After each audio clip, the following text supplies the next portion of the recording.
You are now tuned into Somewhere in the Middle with Soonie and Mo. Hey, hey, hey, hey. Hey, hey, hey, hey. Hey, Don on the beat. Hey, I got so many ops. Everywhere I go, I got so many ops. so many ops. I know they plotting against me. I know it's hate, they wanna kill me, but please don't tempt me, cause I got so many glocks. Hey, ain't none of them empty. Jesus said they would hate me too. That's how I know it's envy. I got so many ops. Hey guys, welcome back to the show. Happy Friday. We've been gone for a while. We know you missed us. We missed us, but we're back. We're back and we're happy to be back. We have a lot of topics. I don't think we even really missed anything when we were gone because, you know, the news cycle and how it goes. But Soonie and I both had interesting vacations, to say the least. We were both in cold climates, and I don't know if that's what lended to the madness of it all, but yeah, let me just say this. I was reinforced on the repeal the 19th motto that Soonie lives by. I love the ladies that I travel with. However, there was one particular lady that was batshit fucking crazy. And like, I just don't understand how somebody could be like that. But I'm not going to talk about put people's business out there. I'm trying to stay saved. That's what I told Soonie. I'm trying to stay saved.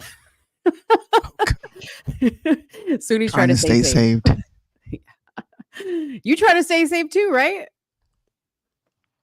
Yeah, I'm pretty honest about what I think. I held my tongue because I felt it was appropriate, but I also kind of didn't. I let people know what I think. I just kind of did it in a nice way. Oh yeah, in a nice way. I'm still recovering, guys. Being in the snow for a week straight and skiing and snowboarding for sure, and staying up late, it's just not the life for me. I'm 33 and I'm gonna start acting like it. Be in bed by 10. You're right. I was in bed by like 9 Yeah. o'clock every night on my vacation. Forget 10, 9 o'clock. Yeah.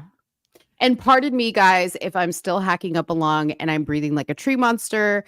You know, I was sick before we left for Colorado, and being up in that high altitude really like agitated my lungs. And yeah, I'm just like short of breath all the time. I just want to say I'm glad that you guys are both back here safely to join us on this show. Obviously, you had square-jawed pilots in charge of your plane Yeah, to make sure it was a safe landing. So thank you. White pilots. I had square-jawed pilots. Thank you. Yeah. Yes. You know, I had Asian pilots, so. Hey, they still got like a little square jaw at the bottom, I think, sometimes. That's even more amazing because Asian people can't drive. I can't imagine them flying a plane. Oh my gosh. Oh my gosh. Yes, I did. Yes, I did. I did go there. She said it, I didn't. So nobody get mad at me this time. I left frame. Why you leave the frame? It's a fact. I could have the clip out there. Good Lord. You can't say anything now, man. I was watching kind of on the subject. I was watching what's her name? Danny Lee. She was with the baby for a little bit. Yeah. And they had a personal fallout live on the internet because she had said he likes light-skinned women and you're upset. Oh. And a part of me was like, okay, he likes light-skinned women. And then I kind of delved in deeper, and people were so upset that she did an interview centered around being Afro-Latina, and she's like, yeah, I'm not black, so, you know, I don't want to be a part of it. And people got so offended, so upset and so offended that she is saying that she's not black. It just kind of baffled me. Like, you're not allowed to say anything anymore. Because if you're black, you have to pick the black side. Well, yeah. For Mariah Carey, that's why. remember that Mariah Carey? Yes. And Tiger Woods. God, I do remember that. Yeah. Man. I mean, yeah, that's a whole nother subject. But people are just sensitive. Let's just put it lightly. You guys are sensitive. For sure. I think people don't know how to take jokes anymore in this world. They don't know how to take jokes. They don't know how to take an objective truth. They don't know how to take a different opinion.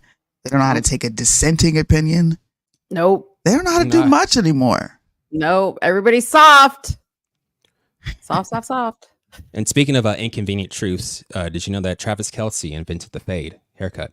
Oh gosh, we are not talking about that. Are you? I knew you were going to bring that up. I knew you were. It's true though. Like, you know, he's at an iconic status right now because of his relationship with Taylor Swift, and never has a haircut, you know, been so popular. I guess the last time it was this popular was when Jennifer Aniston had the Rachel haircut from Friends. Oh gosh. So we can thank Travis Kelce for inventing this haircut, the fade. But I refuse to listen to anything he says about anything. So what did he actually say? I invented the fade? No, his barber was trying to take credit for it because everybody saw Travis has been faded up for years, you know, ever since he had his past 2 black girlfriends. Right. But his barber now is trying to take credit, saying that him and Travis invented this intricate haircut. That's called the Travis Kelce. And people are asking for it by Travis's name. And somebody else said, like, if he wins the Super Bowl again, it's going to be a haircut that's world renowned. And at least Travis came out a couple of days ago saying that it was ludicrous to say that he invented the haircut and it was wrong for them to put that article out on the first day of February. Because he got thrown to the savages. Oh my God. So Jay, since you're the only one that goes to a barber shop on the show, I would like to request the next time you go that you ask for the Travis Kelce and then come back and I would like to see what it looks like. But typically Travis Kelce, like the Travis Kelce is like, you know, number 7 on the chart. Like if you go in the barber shop, you see like the men, you know, like the haircut styles up there, you can like point to the number. He's typically the number 7. That's the John. I called it the John B. That's my age. The John B. You know what I mean? I love John B. Yeah. I love John B. Don't even go there. I'm not, but that's how long that particular cut has been around, right? Like, but I guess people are just discovering it, and it's a whole new thing getting credited to Travis Kelce, just like Taylor Swift invented swag surfing a couple of weeks back. Wow. Did either of you guys watch the Grammys? No, I never watched that. I watched bits and pieces of it. Did you? What'd you think of it? I watched it on the plane on the way back. I don't. I'm sick of seeing like the same people nominated for every single category. Yeah. Does that make sense? It's like you have a handful of people that are in the same category over and over again. So it just makes it very anticlimactic. And and I don't know how Taylor Swift won again for album of the year. Yeah. Perfectly said, Soonie. Whatever. Yeah, that's exactly what I thought. Like, well, number one, I hardly knew anybody that was at that award show. Like Tracy Chapman, she was amazing. I was like, wow, dude, Tracy Chapman looks really, really Who is that? Tracy Chapman, she sings that Fast Car, Give Me One Reason to Stay Here. She's like an old from back in my day. Okay? Early 90s. I would play the song. But anyway, I was born in the 90s. The hell are you talking about back in your day? Well, but you were born in the 90s, so you wouldn't have been listening to her music because you were young. But like in those days, that's Tracy Chapman was she was like the Sinead O'Connor, like, you know, like Sinead O'Connor was really big back then. Anyways, she did a duet with Luke Combs. Yeah. And it's a real interesting story because Luke Combs talks about how that was like one of the first songs his dad ever played for him was Fast Car. And it was like a dream of his to sing with her. So to see them up on stage singing, and it was like, I love that song. I love that song. I love that moment because I think it gave the good old boys a heart attack seeing Luke Combs up there with a black female queer artist. Right. Yeah. And good old country boy and Luke Combs and a lot of people, you know, credited him with the song, of course, but then he rightfully, you know, said that this is a cover of what Tracy Chapman did and brought her on stage. First time she's performed in I don't know how many years to share that moment with him, which I liked a lot.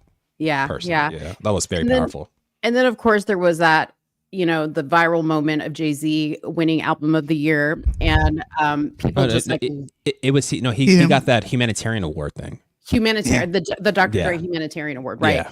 Anyways, he took the time while he was up there accepting his award to make mention of the fact that his wife, Beyonce, had won, a ton of Grammys, but had never won Album of the Year, kind of slamming Taylor Swift because she won Album of the Year. And people were comparing it to Kanye being up there.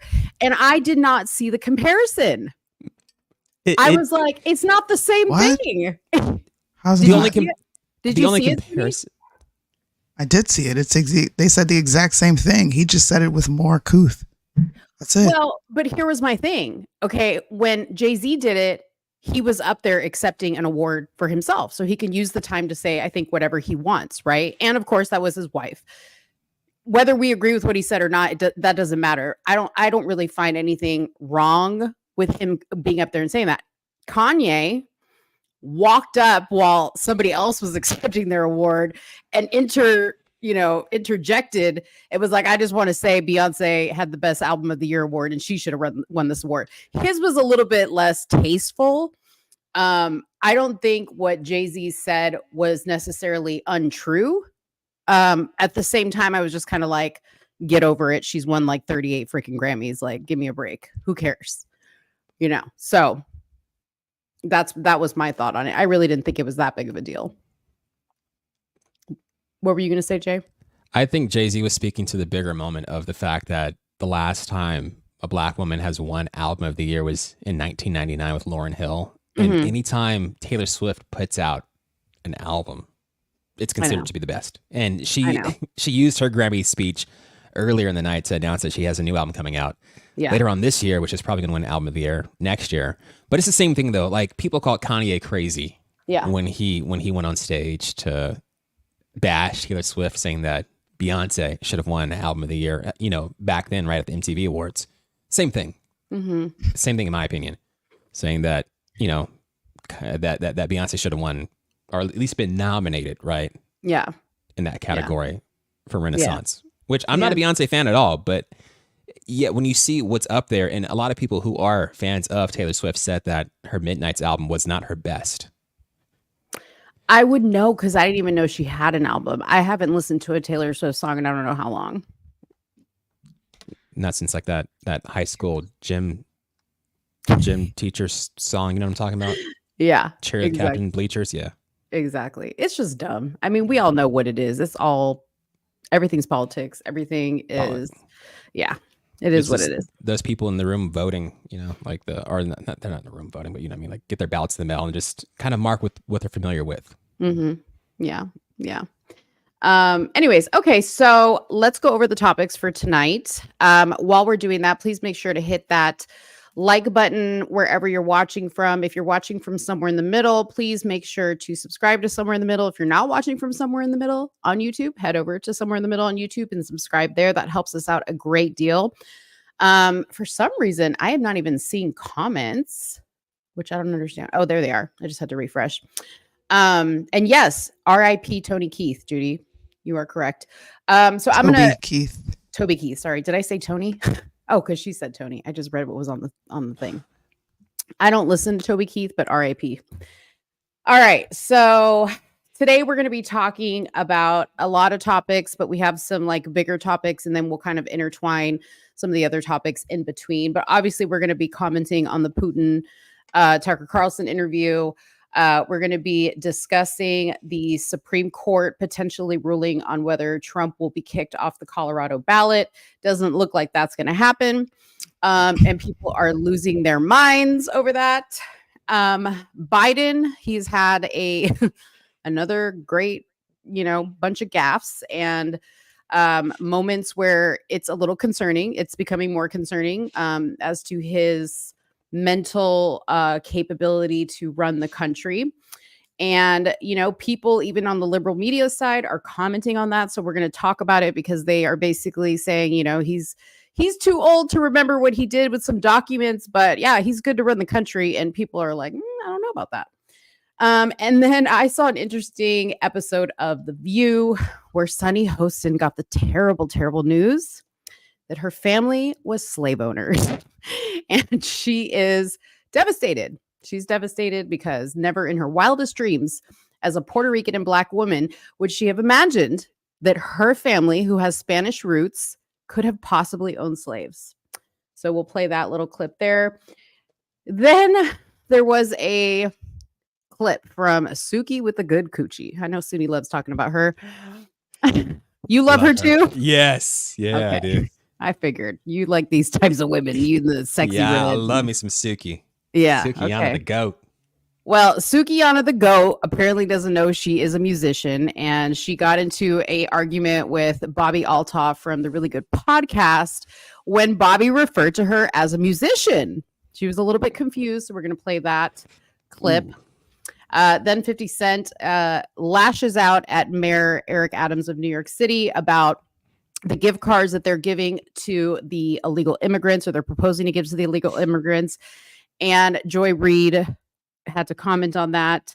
So we're going to play that comment, and then I'm going to give you an update because Fiddy has spoken to Eric, and he had kind of extended him an offer to have a conversation with him to explain to him about how these gift cards are working. So I'll give you the update on that. And of course, I said we're going to talk about more stuff. We have a lot of other little topics in between there. Jaron's going to be with us for about an hour now. I tell my wife I'll take her to dinner, and she's pregnant, so she needs food. Yeah. He doesn't want to. Oh my gosh. He doesn't want to upset the wifey. No. Can't leave a pregnant woman hungry.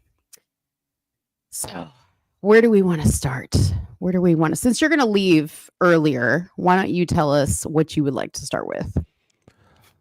Ooh, let's start with, let's go with Biden first.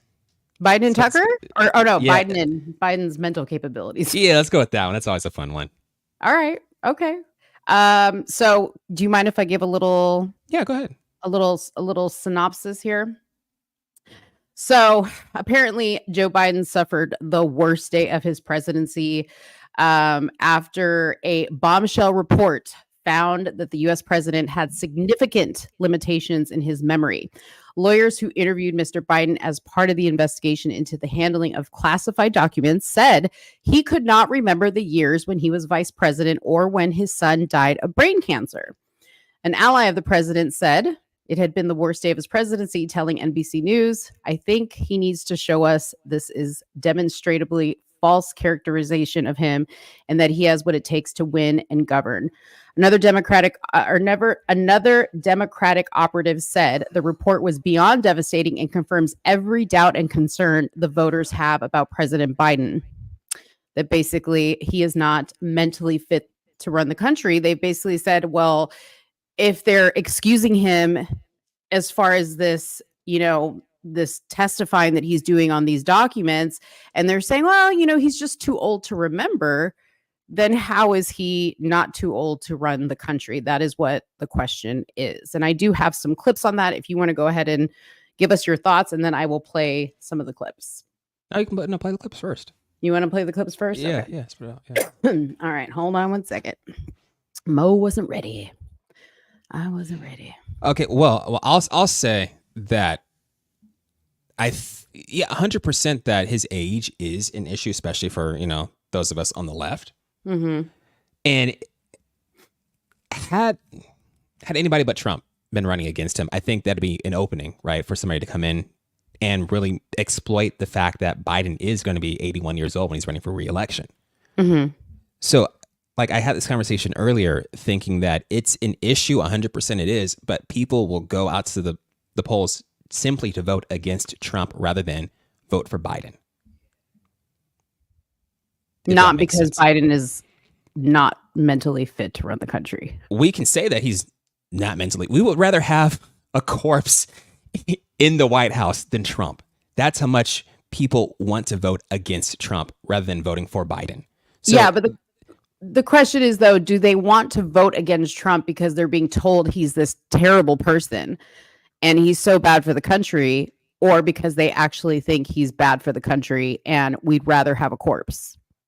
I think people are uninformed. I think people 100% think that he is terrible for the country. And the only time I don't recall is an issue in a deposition is when it's Biden, because you remember back in when Trump was being deposed about Trump University, he said, I don't recall, 35 times in that deposition. So if you're going to use that to talk about Biden's mental fitness for office, the same thing can be said about Trump as well. Just get a montage of him saying, I don't recall 35 times, make that into a 30-second ad. And that's how you counter it, because they're 100%, because Rob, no. How am I wrong? Because how? You're wrong. Have you read the special counsel report? I skimmed it. I didn't read all of it now. Okay, I read it. Okay. All right. He did not remember when he was vice president. I'm sorry, but that's a pivotal, historical moment in your life. I'm never going to forget that. I'm vice president. He didn't remember. Or when your son died. Forgot.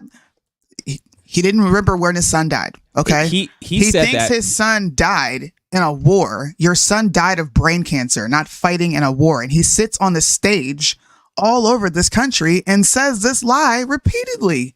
He did not remember, even within several years, when his son Bo died. His memory appeared hazy when describing the Afghanistan debate that was once so important to him. Amongst other things, he mistakenly said he had a real difference of opinion with General Earl Eckenberry, when in fact, Eckenberry was an ally of whom Biden cited approvingly in his Thanksgiving memo to President Obama. He's not remembering very important things that a president should know. Now, Trump saying, hey, I don't recall, I think that's a stretch. Yeah. Him saying, I don't recall is like him saying, I plead the fifth. I'm not answering your damn question. That's what again. He's saying he doesn't recall. Biden said that when he was asked about his son that died of brain cancer, Bo, he was saying that he was thinking, how dare you ask me this question, rather than this is something that I don't necessarily remember. And then also, according to the report, he said that he didn't remember when he was vice president, forgetting that the first day of the interview that his term ended in if it was 2013. So he asked, if it was 2013, when did I stop being vice president? And forgetting on the second day of the interview that his term began in 2009. No, you're not gonna get me on this one, but let's listen to him in his own words and let's make a judgment. The conduct of the response in the Gaza Strip has been over the top. I think that, as you know, initially, the president of Mexico, Sisi, did not want to open I'm sorry. material to get in. I talked to him. I convinced him to open the gate. No, you didn't. Open the gate on the Israeli side. No, you didn't. Because who the fuck is Sisi? Who is Sisi? Who is Sisi, Biden? You're talking about the president of Israel and you confuse him with Mexico. Mm-hmm. You don't even say his name right. Listen, my grandfather has dementia, bro. My grandfather's going through Alzheimer's. I know it. He's not fit for office, period. To be fair, Gaza is part of the Mexico Strip border, just so you know. The Gaza Strip is on the Mexico border. But that's... To be fair. Bruh. I'm just letting you know. Jaron, you stretching. Come on now. You're stretching, okay? Wait, let me play this clip. This clip. Hold on. Biden, something the special counsel said in his report is that one of the reasons you were not charged is because, in his description, you are a well-meaning elderly man with a poor memory. I'm well-meaning, and I'm an elderly man, and I know what the hell I'm doing. I've been president. I put this country back on its feet. You didn't. How totally bad is your memory, and can you continue? Fucking retarded, man. My memory is so bad, I let you speak. Huh? Your memory has gotten worse, Mr. President. My memory is not good. My memory is fine. My memory, take a look at what I've done since I become president.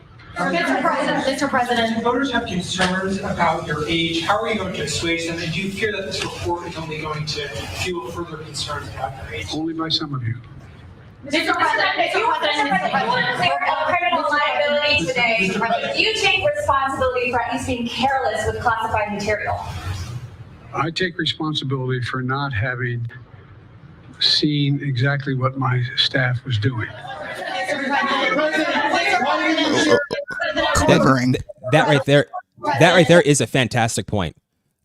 Because he's very true with that, because I said the same thing about Trump, right? Trump had no idea what people packed in those boxes, because when you are moving out of the White House, you do so on Inauguration Day, and it's a quick movement, right? So Trump had no idea what was in his boxes either. Like, they don't know what's in those boxes, period. Yeah, but Trump didn't say that. I just got one What's thing. up? No. I agree that him nor Trump never knew what's in those boxes. So I agree with him on that. 100%. This is all we need to be doing. Congress, do your job. All right. 25th Amendment. This guy. Listen, Kamala will be there for a few months. At least we'll have the Speaker of the House sitting as the VP or whoever they decide to put in there. But this dude is not. The mall is open, but ain't nobody shopping. Like, look, I don't talk about Biden because my grandfather is going through what this man is going through on a national stage, being the president of the United States. I don't think it's funny. This is elder abuse. And people are really considering voting for him. And you ought to have your rights stripped away. This is why I say repeal the 19th, because you got a lot of idiot women out there. Oh, I want to be able to go unalive my child. What? But they're voting in their best interest. Again, run somebody that's not Trump. You know, Trump has only won in 2016. He has lost support in every election following, including midterms. Why do you want to put him up again and then say it's everybody else's fault for voting against him, for voting for somebody that's as dumb and sleepy as Joe Biden just because they don't want Trump? It's not their fault. First of all, let me say this. Let's have this conversation without bringing Trump into it. Because like I will criticize Trump all day long, but this is about his cognitive ability. And you know that we cannot compare his cognitive ability to Trump's. Trump is sharp compared to this guy. Now, I know a lot of people say Trump is pre-dementia as well. Hold on. We have a nurse in the chat. Okay. Red Pill will tell you. Some of the characteristics, how this guy walks, the way he looks, some of his mannerisms are just classic, okay, dementia, Alzheimer's symptoms, the shuffling of the feet, okay? And it's not funny. And, you know, I will say this, as a wife, okay, if I were Jill Biden, I would just be disgusted with allowing my husband to be out in the public eye like this and then making a mockery of him falling off bikes, you know, him falling down the stairs of airplanes, him being confused. She should be protecting her husband and she is leaving him out there for the wolves. And one has to ask, why is that? What do they have on that family? Okay, that she has to leave her husband out there the way she is, because it's sad. It's extremely sad. And we're going to have this conversation. And like I said, and not compare the two, because there is no comparison. Okay. Trump never said, oh, I don't know what they packed in those boxes. No, he said, I know exactly what is over at Mar-a-Lago because that's what I was allowed to take. That's what he said. He was not allowed to take it. He was allowed to take it. No, he was not. Yes, he was. Yes, he was. He was not allowed to take classified documents. Yes, he was. Yes, he was. Just like any other president is allowed to declassify documents, he's allowed to declassify documents. Right. Obama did it. He did it. Joe Biden was not president, so that's why he couldn't do it. But also, you got to declassify before you actually take it.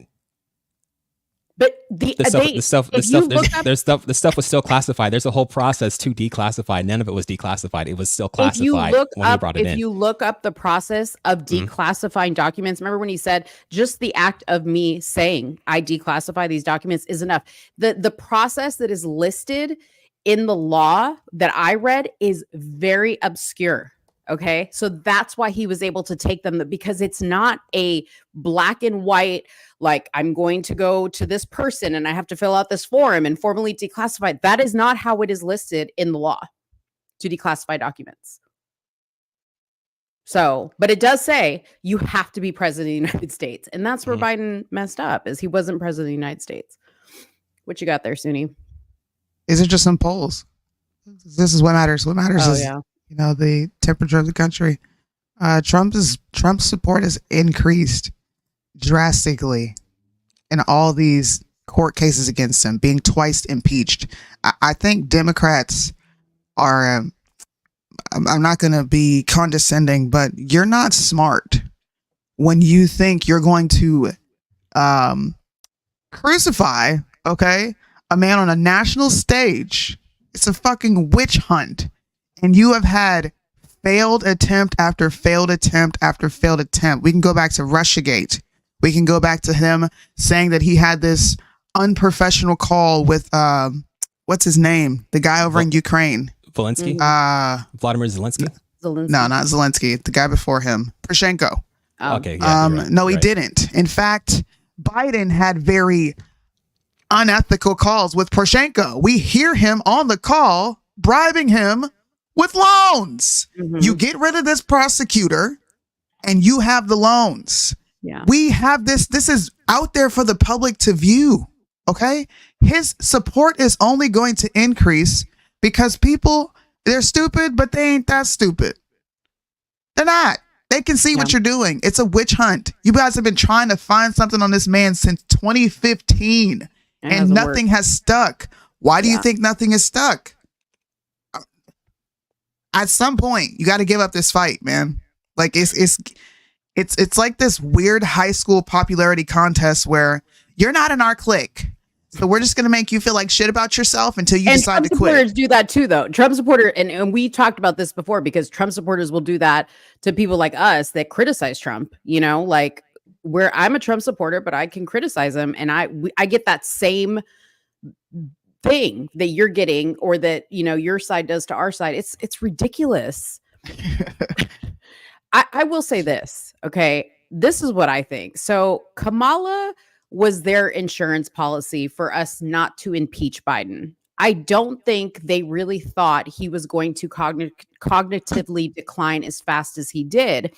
And now they're in a situation where they know they need to 25th amend him and get him out of there, but they don't even want Kamala in that position. I don't even think their own side wants Kamala. They're like, shit, our plan that we were going to use her against the other side has now backfired on us because now we don't want the bitch either.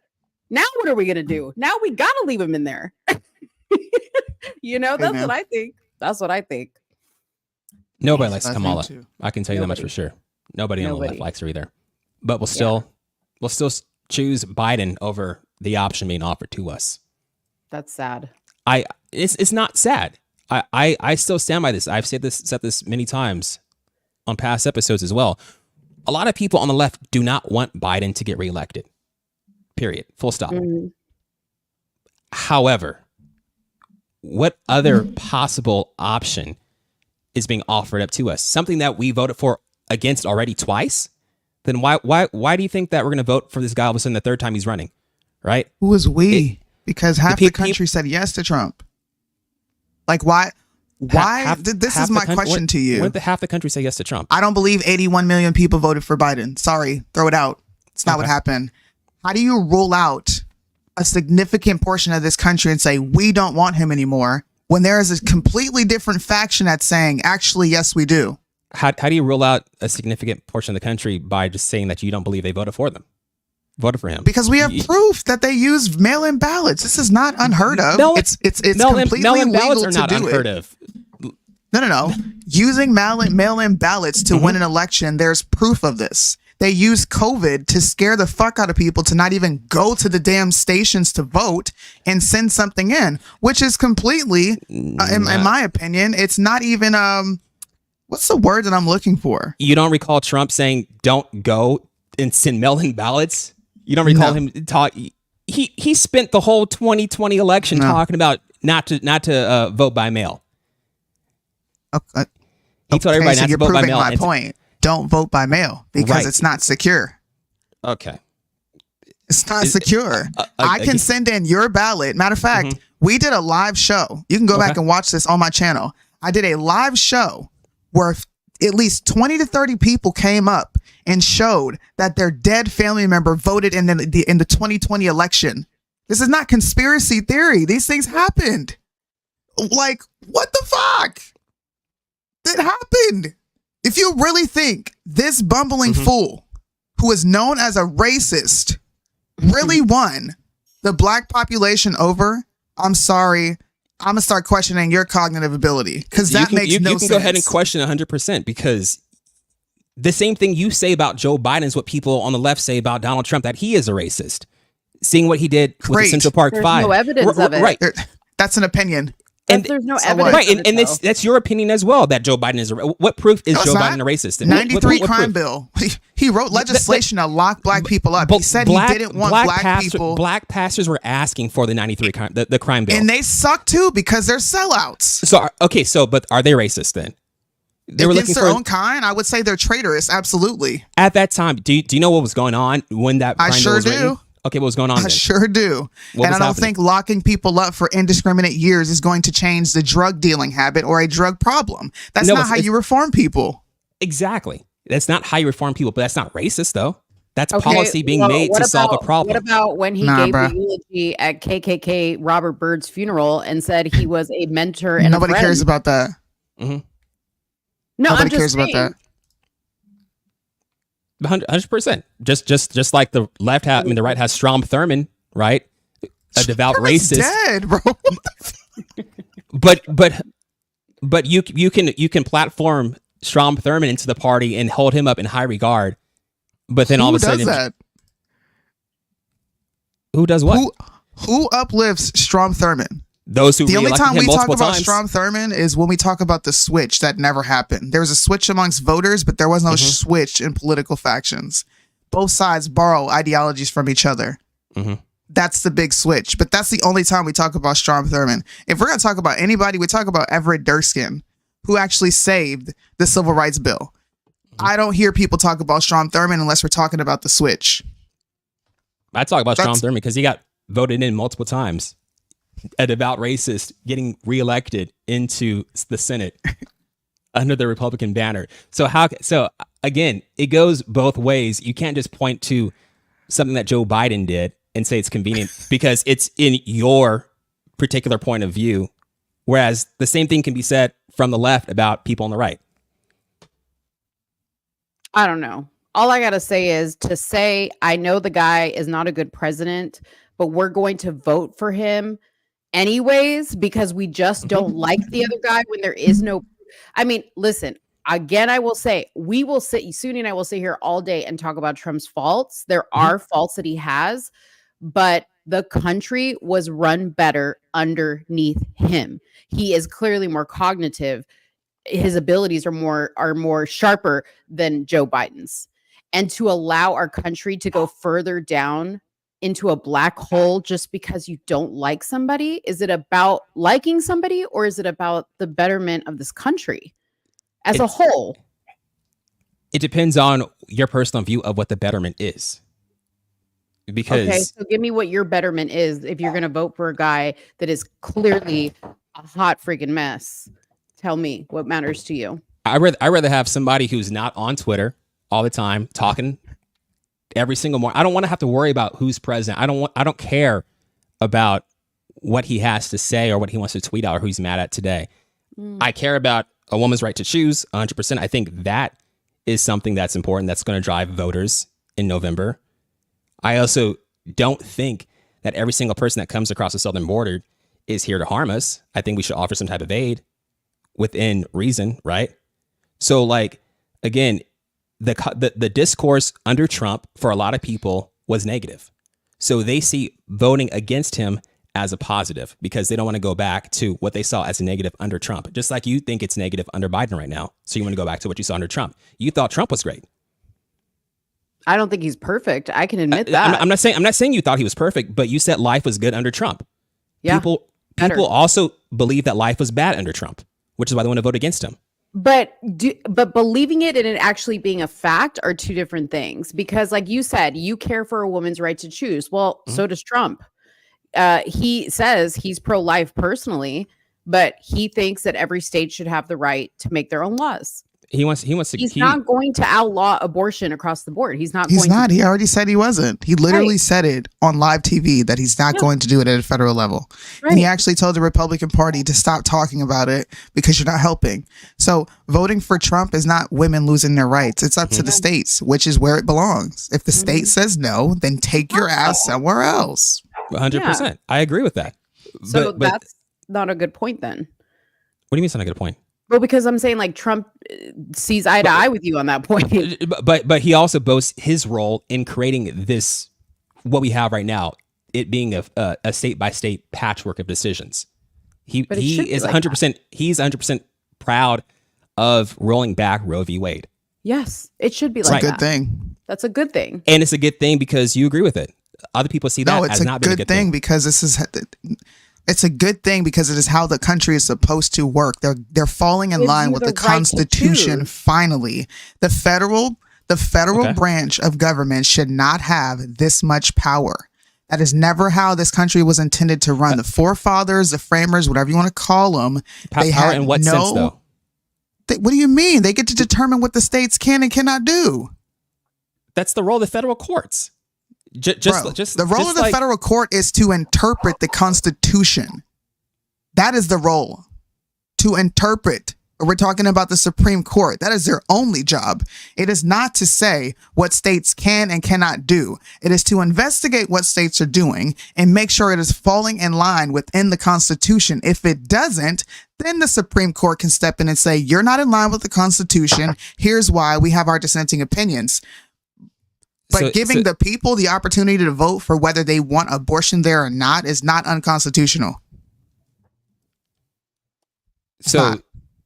I'm so confused as to why you don't think that the courts have any say in what states should and shouldn't do.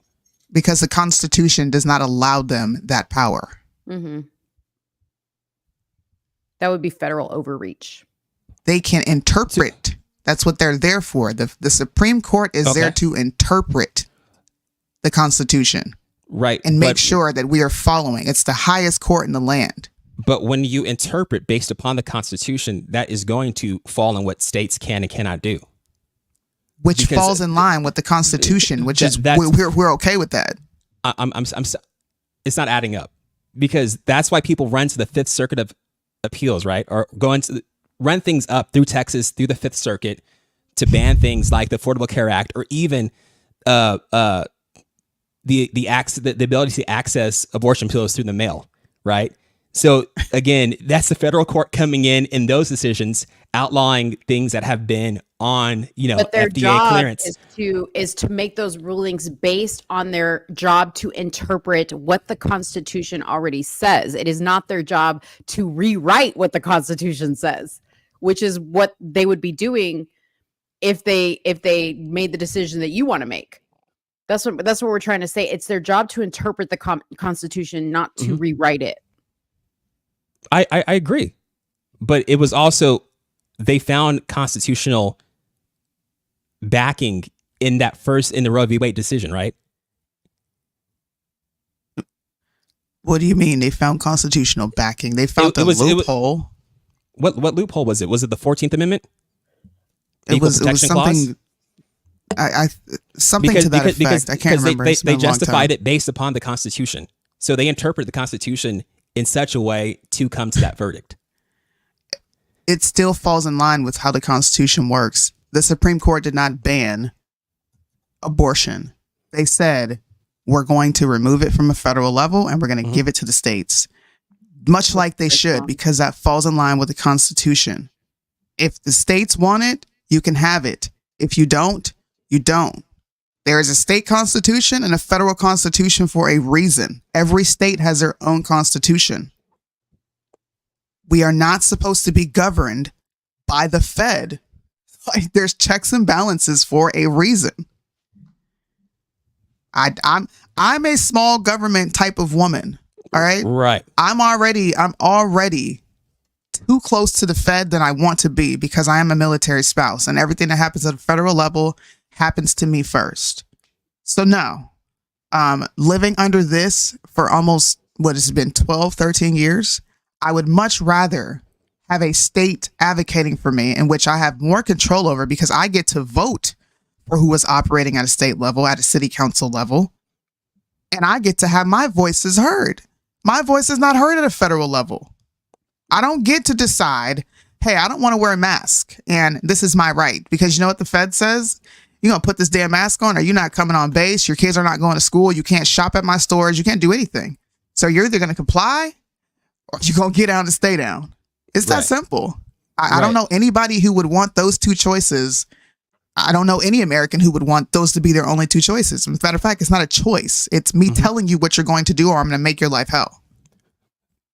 again, I just keep coming back to the supremacy clause, right? It's what, Article 6 saying that federal law supersedes state law, correct? Let's pull it up. So if I'm just trying to figure it out, how things that are on a federal level can't affect the states.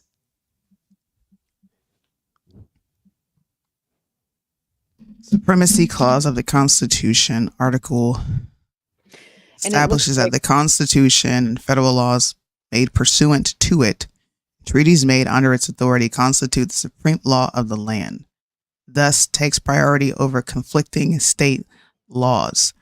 Either way, they're still bound to the Constitution. So you're just making my point. You're reinforcing what I've already said. So if it falls in line with the Constitution and the state is falling in line with the Constitution, then no, the Fed cannot come in and say, you can't do this, because they're not breaking any constitutional laws. Like, and it was the Supreme Court decided that the right to privacy implied in the 14th Amendment protected abortion as a fundamental right. That's so you asked what was it under 14th Amendment? 14th Amendment. So they interpreted it in such a way to come to what they saw as a constitutional basis for their opinion. Sure, we have Supreme Court justices that do that, but that's also constitutional because they're supposed to be impartial. They're not supposed to go in there with their own opinions. They're supposed to read the Constitution, interpret the Constitution, and rule justly. I don't care if it's a Democrat or Republican. You don't go in there and insert your own will. You just don't do that. But they both do it. Both sides do it. You will find constitutional reasoning to get to whatever verdict you want to get to and support it through the Constitution, because it's a dead document that can be interpreted many different ways. I don't think so. I think that's just man being arrogant and conniving and putting their own opinion on it. Yeah. Hey, the only Supreme Court justice you'll hear me really give credit to, because he is impartial and he does vote against things that I feel like he should be voting for, is Clarence Thomas. Clarence Thomas kicked the election case out. You don't have nothing. You don't have anything here that says these states violated the Constitution. So until you come back with something, we're not interested in hearing it. That's a Supreme Court that works. So that same Supreme Court that decided we're not really interested in your election fraud claims, there's the same Constitution that said, hey, this is a state issue. So to me, they're being consistent. There's nothing. What do we have to complain about? You got your way. We got our way. Everybody's happy. The election wasn't overturned. Look, the Supreme Court works. It just doesn't work when your feelings are involved. 100%. It does work.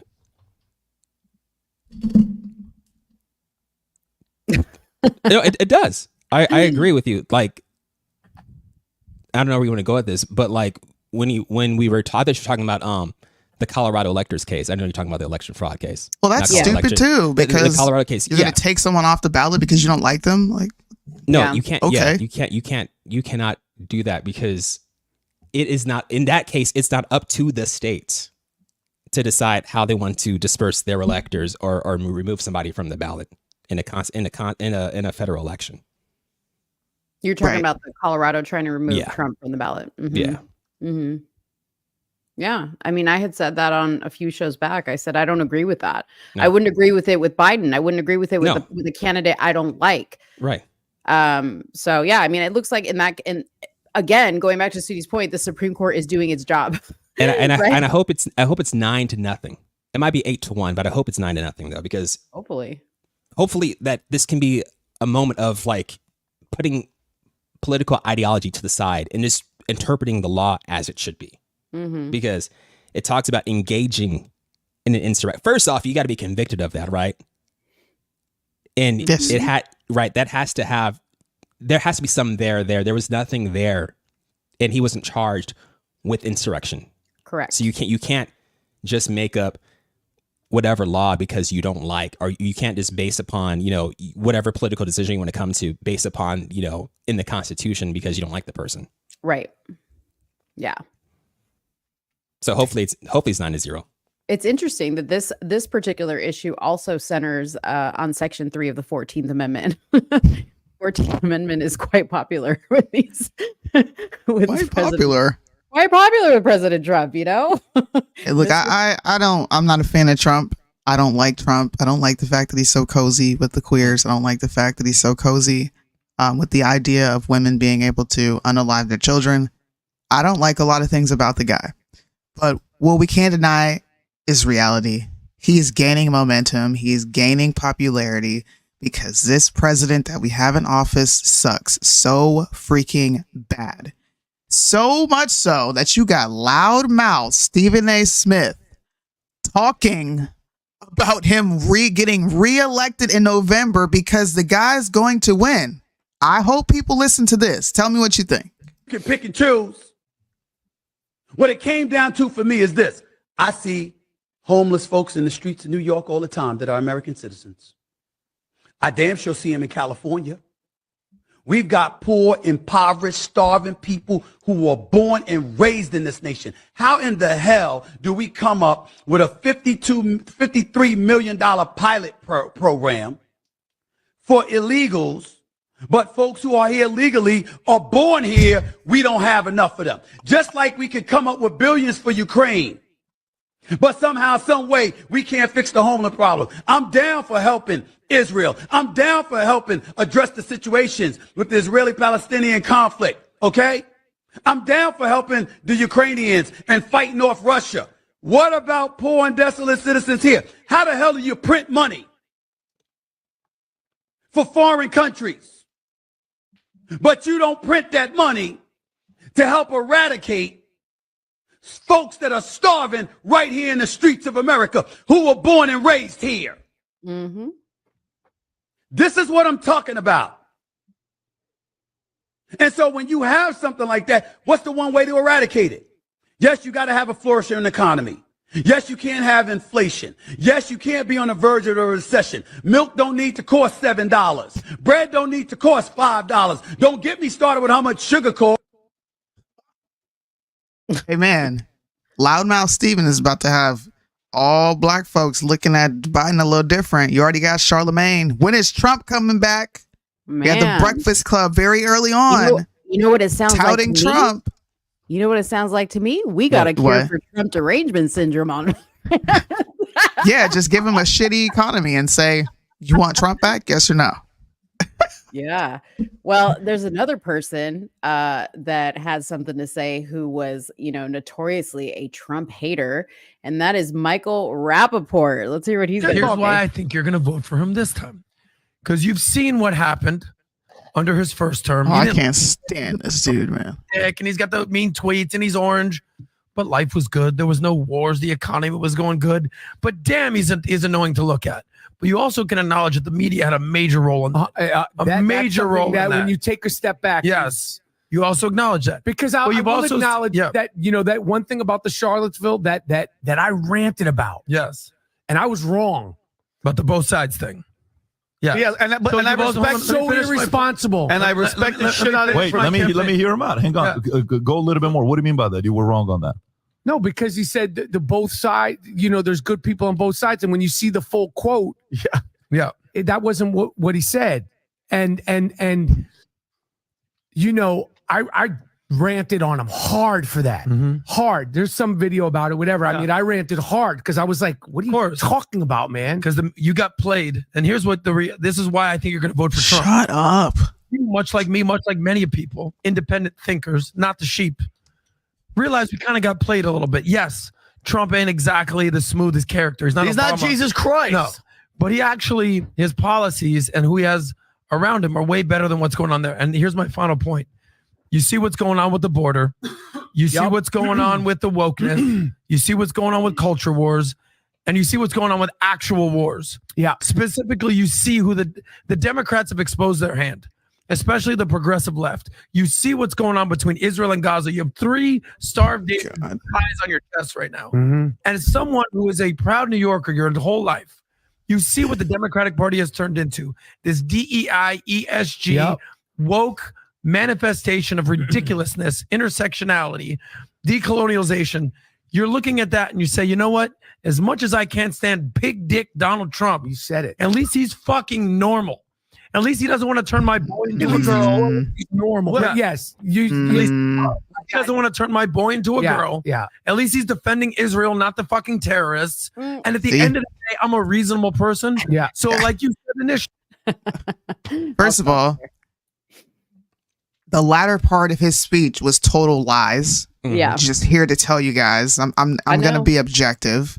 Trump did not support Israel. In fact, Trump was very critical of Israel's practices. And he said if he was in office, what is the name? Habibi, whatever people are calling him. He wouldn't have done half the stuff he's doing now because Trump wouldn't have tolerated it. Sisi, the president of Mexico. Yeah. Let's go Joe Biden on that. You're lying. I can't stand that guy. Like, I don't like him. I cannot stand him. But he lied. Can we go back to the 2017 fine people on both sides comment? There's good people on both sides. Yeah, because I was wrapped up into that. Like when I first heard it as well, like I bought into like, oh man, he's defending white supremacists, whatever. But like you look into the context of what was going on. People were protesting the removal of a statue. The Robert E. Lee, right? The Robert E. Lee statue, right? Was that what it was? Yeah. So there were people that genuinely wanted that to stay as part of history, and others wanted it to come down. So by him saying there were fine people on both sides, that's accurate. But people took that and wanted to use that as a microcosm for him supporting white supremacy. Right. So yeah, no, very much so. Can we say the same thing with the Central Park 5? I'm not. I can't go that far. I can't go that far. No consistency there. Baby steps, Libby. Baby steps. because he used them to talk about bringing back the death penalty, and he just apologized after they were exonerated, saying he was wrong. Cool, no harm, no foul, right? Because you were talking about what was happening at that time, in crime being rampant in New York City, and the information you had to go on was these people committed that crime. Cool, bring back the death penalty. But then afterwards, when they were exonerated, to still double down on it, that's my problem. All right. Yeah. that's my so I can't give him there. But no, 100%. Like Rappaport's right about how that was. I think people were feeding upon this anti-Trump sentiment and this fervor that people wanted to just nail him on something for, and looking for anything to nail him on. And took that comment out of context. Reminded me of what happened to Shirley Sherrod under Obama. I don't know if you remember her. It was the lady that told the story of a white farmer who, she was like the head of ag, I think. A white farmer came to her asking for a loan. And the clip was a white farmer. I didn't do everything I could do for him. Something to that effect. And it was that little snippet that went out from Project Veritas, got her fired. But the whole clip was that she was talking about how she was having this moment within her saying that, this is a white farmer coming up to me asking for help. Now I'm a black woman in power to help him out. Should I do it? Part of me didn't want to based upon what I went through, but yes, I did because I knew that I was being wrong in that situation. I don't remember that. That was, I think, 2009. But people we'll take that little small clip and just run with it and create whatever narrative they want to. Yeah. But I mean, that's the whole, I don't want to say that everything that Trump says is taken out of context, but that is how Trump derangement syndrome was created, was off of that. And it's funny because I want to recommend to everybody that you follow the account House and Habit on Instagram, because she is amazing. And what's funny is she was like, I would say independent liberal type person. And now she's covering Trump quite a bit because she realized her viewers wanted to be like informed on all this Trump stuff and the election stuff. She realized there was a market basically for covering the election.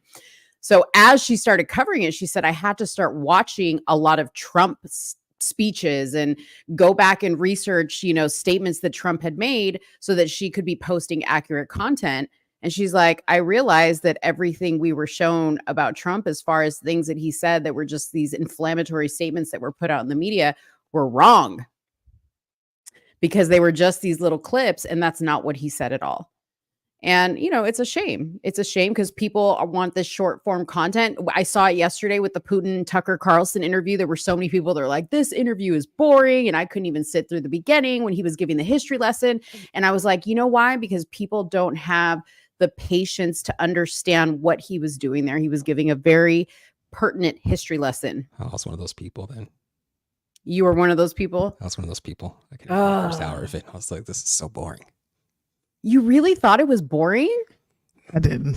I was thoroughly amused. Yeah, I thought it was, yeah. But also, again, it's we're conditioned to say Putin bad, Ukraine good with no questions, right? The fact that, you know, there's money that's going to Ukraine that's unaccounted for, that they have misused, right? We're just writing blank checks to them. So yeah, you can question. We should question what they're doing with it. And it's not necessarily 100% Putin wrong, Ukraine is good. There's some nuance to the situation. Soonie, give us your thoughts, because you said you thought it was fascinating. I agree with you. I was captivated the entire time. It's fascinating because it puts eggs on the left and the right's face. Because I remember when, this is like 2 years ago now, when the Ukrainian conflict happened. Has it been 2 years? Yeah. Yeah. Oh, dang. I got absolutely wrecked for saying I stand with Putin. I remember posting this on my Facebook, and I posted the Russian flag because all of our Congress members were wearing the Ukrainian flag. I talked about how the expansion of NATO is why Putin is acting the way he is. I talked about how America acts as a fucking bully and they don't want people to act aggressive back towards them. Everything that he talked about was things that I mentioned. I love the fact that he mentioned the denazification that he is personally going through or personally noticing. I love the fact that he called out Zelensky. I'm not saying the guy's perfect, but I'm saying that in really independent minds who just so happen to lean right and conservative have been calling this out for a number of years. So for me personally, that's why it was so interesting. And I'm still watching because I like to get every bit and piece of it, because I'm going to do a bunch of reactions of me just being like, well, you know, I'm going to put the Rocky music in the back. I guess I was right again. People think that having a nuanced discussion means that you have to agree with a so-called terrorist because, sorry if the channel gets a strike for this, but it's the truth. Muammar Gaddafi was labeled a tyrant, and he wrote an amazing, beautiful piece to the UN complaining about how they have no voting power with NATO. And, you know, they're supposed to stand up and help out these countries in conflict, and they do nothing. Bin Laden. What do you think about Sorry, Saddam Hussein? guys. Saddam Hussein. Bin Laden did Saddam Hussein. All these guys did the same thing. They had the same complaints that Putin has. And you look at what they're labeling him as. Just go back in history. You don't have to agree with the acts, the egregious acts, the hatred of America. I don't agree with that. I condemn that 1000%. But I'm not going to sit and pretend like they didn't have a real gripe with NATO and that NATO isn't absolutely trash. The UN is one of the most useless governing bodies on this earth. There's no reason for them to be there. And last point, I'm glad that he brought up BRICS, because you know what you're going to see? You're going to see a ton of people that don't know what the hell BRICS or the UN or NATO is start to infuse geopolitics in their conversation. Just remember where you heard this. So do you think that the fact that NATO is encroaching on his borders, do you think that's the reason why he's trying to reassemble the old USSR then? I do. I think, like he said in the interview, you know, America does all these things, but when we retaliate, it's like the biggest deal in the world. So you want to talk about freeing somebody because Tucker Carlson asked him, are you going to free that journalist out there? And he was like, sure, if you're willing to give a little. I think that's an amazing power play. If you're willing to give a little, if you're willing to listen to us, sure, we'll let your people go. But until then, ain't no negotiations going down. To me, that's a move Trump would do. We're not negotiating until you move a little. I want to play that clip real quick that you just talked about. Let's play it real quick so people who didn't see this can see what he's talking about. One last question, and that's about Evan Gershkovich, who's the Wall Street Journal reporter. He's 32, and he's been in prison for almost a year. And I just want to ask you directly if, as a sign of your decency, you would be willing to release him to us and we'll bring him back to the United States. We have done so many gestures of goodwill out of decency that I think we have run out of them. We have never seen anyone reciprocate to us in a similar manner. However, in theory, we can say that we do not rule out that we can do that if our partners take reciprocal steps. What makes this different is the guy's obviously not a spy, he's a kid. And maybe he was breaking your law in some way, but he's not a super spy. And everybody knows that. And he's being held hostage in exchange, which is true. With respect, it's true. And everyone knows it's true. So maybe he's in a different category. Maybe it's not fair to ask for, somebody else in exchange for letting him out. Maybe it degrades Russia to do that. He was receiving classified, confidential information, and he did it covertly. This is a 32-year-old newspaper. He committed something different. He's not just a journalist. I reiterate, he's a journalist who was secretly getting confidential information. I do not rule out that the person you refer to, Mr. Gershkovich, may return to his motherland. By the end of the day, it does not make any sense to keep him in prison in Russia. So I thought that was interesting. Awesome. And because I was just kind of like, is this guy just a journalist? Is he just a kid? Was he over there doing something else? Maybe was Paul Whelan just a dude? I don't know. Maybe he's safer over there in Russia. Maybe Mr. Paul don't want to come back to the United States because he knows he's probably safer there in Russia. Because the way that Putin said to him, he said to Tucker, this man who you refer to as whatever, kind of like, that's not who we know him as. And I'm not saying we need to trust Putin all the way, okay? Because he's Putin after all. But, I thought that was an interesting question. And people were like, oh, Tucker Carlson, he's just this amazing American. He's brokering the release of a hostage. And I saw a little bit past that. I was like, When I saw that, the only thing I could think of was Edward Snowden, how he's in Russia for for disseminating, U.S. classified information. And how Putin's like, nah, you can't, no. Like he's giving shelter to Snowden, but with this dude right here, he's like, nah, you can't have my secrets. W. Well, 9/11 was an inside job. Right. The CIA. So speaking of the CIA, and I'm glad Soonie clipped this and posted it with the comment savage, because I thought this comment was savagery. Okay. When I saw this comment, I was like, ooh, he said, I'm about to let you know. This is a power play. I'm about to let you know. I'm going to tell you, I got to play this comment. And this is when Tucker asked Putin about who blew up the Nord Stream pipeline. Here we go. With the backing of CIA, of course. The organization you wanted to join back in the day, as I understand. We should thank God they didn't let you in. His face.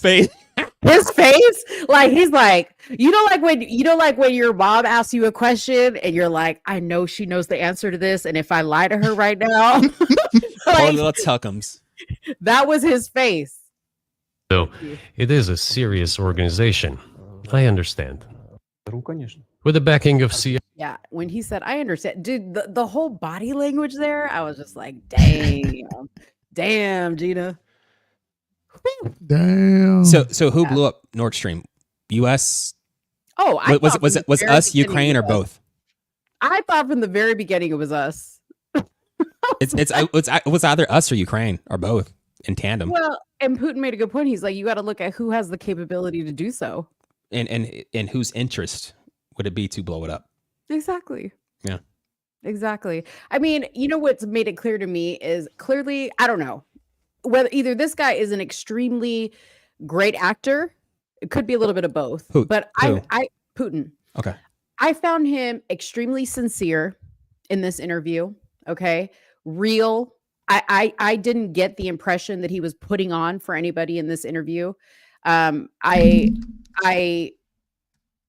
think that he made it it was sad to me because I thought to myself, how is it that a leader of another country seems to care more about the United States than our own leader? Sorry, I had to burp. It's propaganda.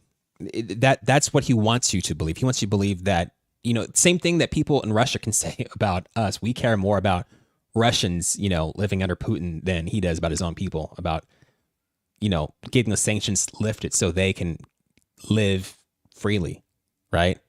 So it's just it's a propaganda play on his part to give that allure that he does care. He genuinely cares about America and our interests. Well, I think I don't think so, because I think if we're stable, they're good. That's what I think. So I think he does have a just like the rest of the world, right? He does have a vested interest in us being a stable country, because when we're a mess, the whole damn world falls apart. Case in point, that's what's happening.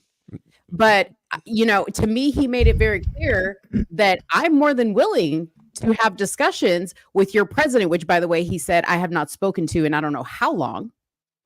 Okay. Good news on that. Joe Biden probably doesn't remember the facts on that either. Okay. But he made it clear that I'm more than willing to have discussions about making things right over here with whatever's going on.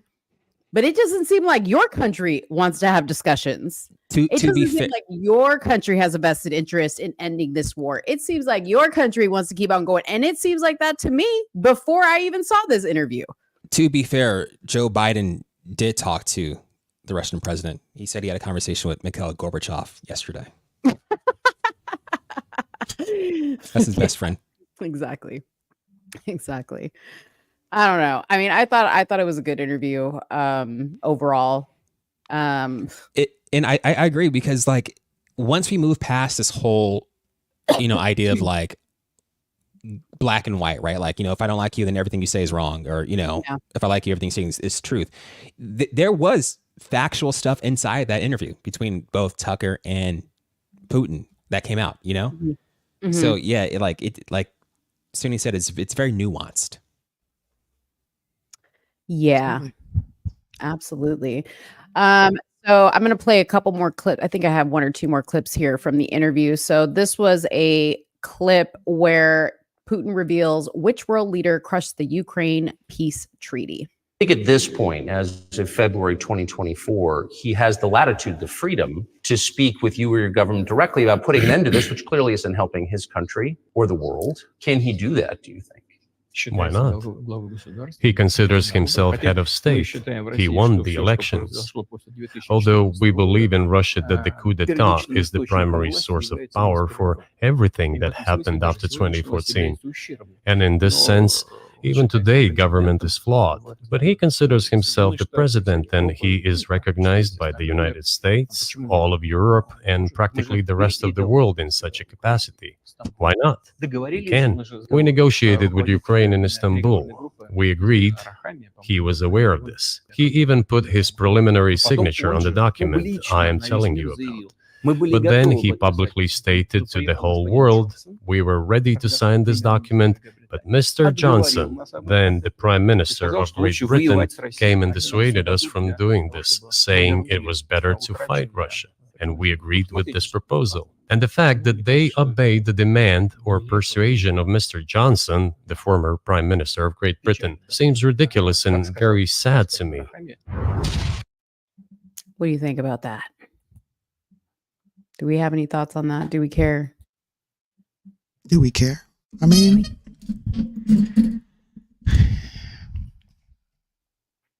it's what's more disturbing is you have a foreign president understanding and knowing more about our country than our sitting president wants to say, or that he wants to lead on, I should say. I think most of our politicians are well aware of what's going on. They're well aware. But for it to take an American journalist and a foreign freaking president from Russia to come together to give more nuanced, contextualized information to the American citizens is actually sad.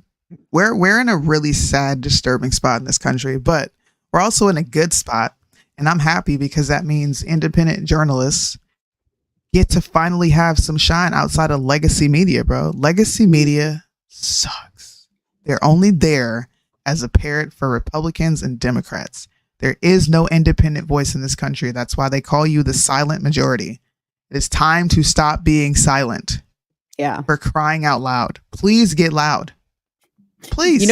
You know what's funny? When I was like, let me just look and see if there's an article that kind of like summarizes this whole interview. And my gosh, man, when you Google Putin and Tucker interview, like the headlines are like, oh, it's even worse than expected. Putin and Tucker interview. Like, it's like the headlines are so misleading because they don't want you to watch it. And it's so important to watch it. I have to actually go back and watch the beginning where he gives that like history lesson. History. That like goes back to what, like the 1900s? Like he literally went back. Like BC.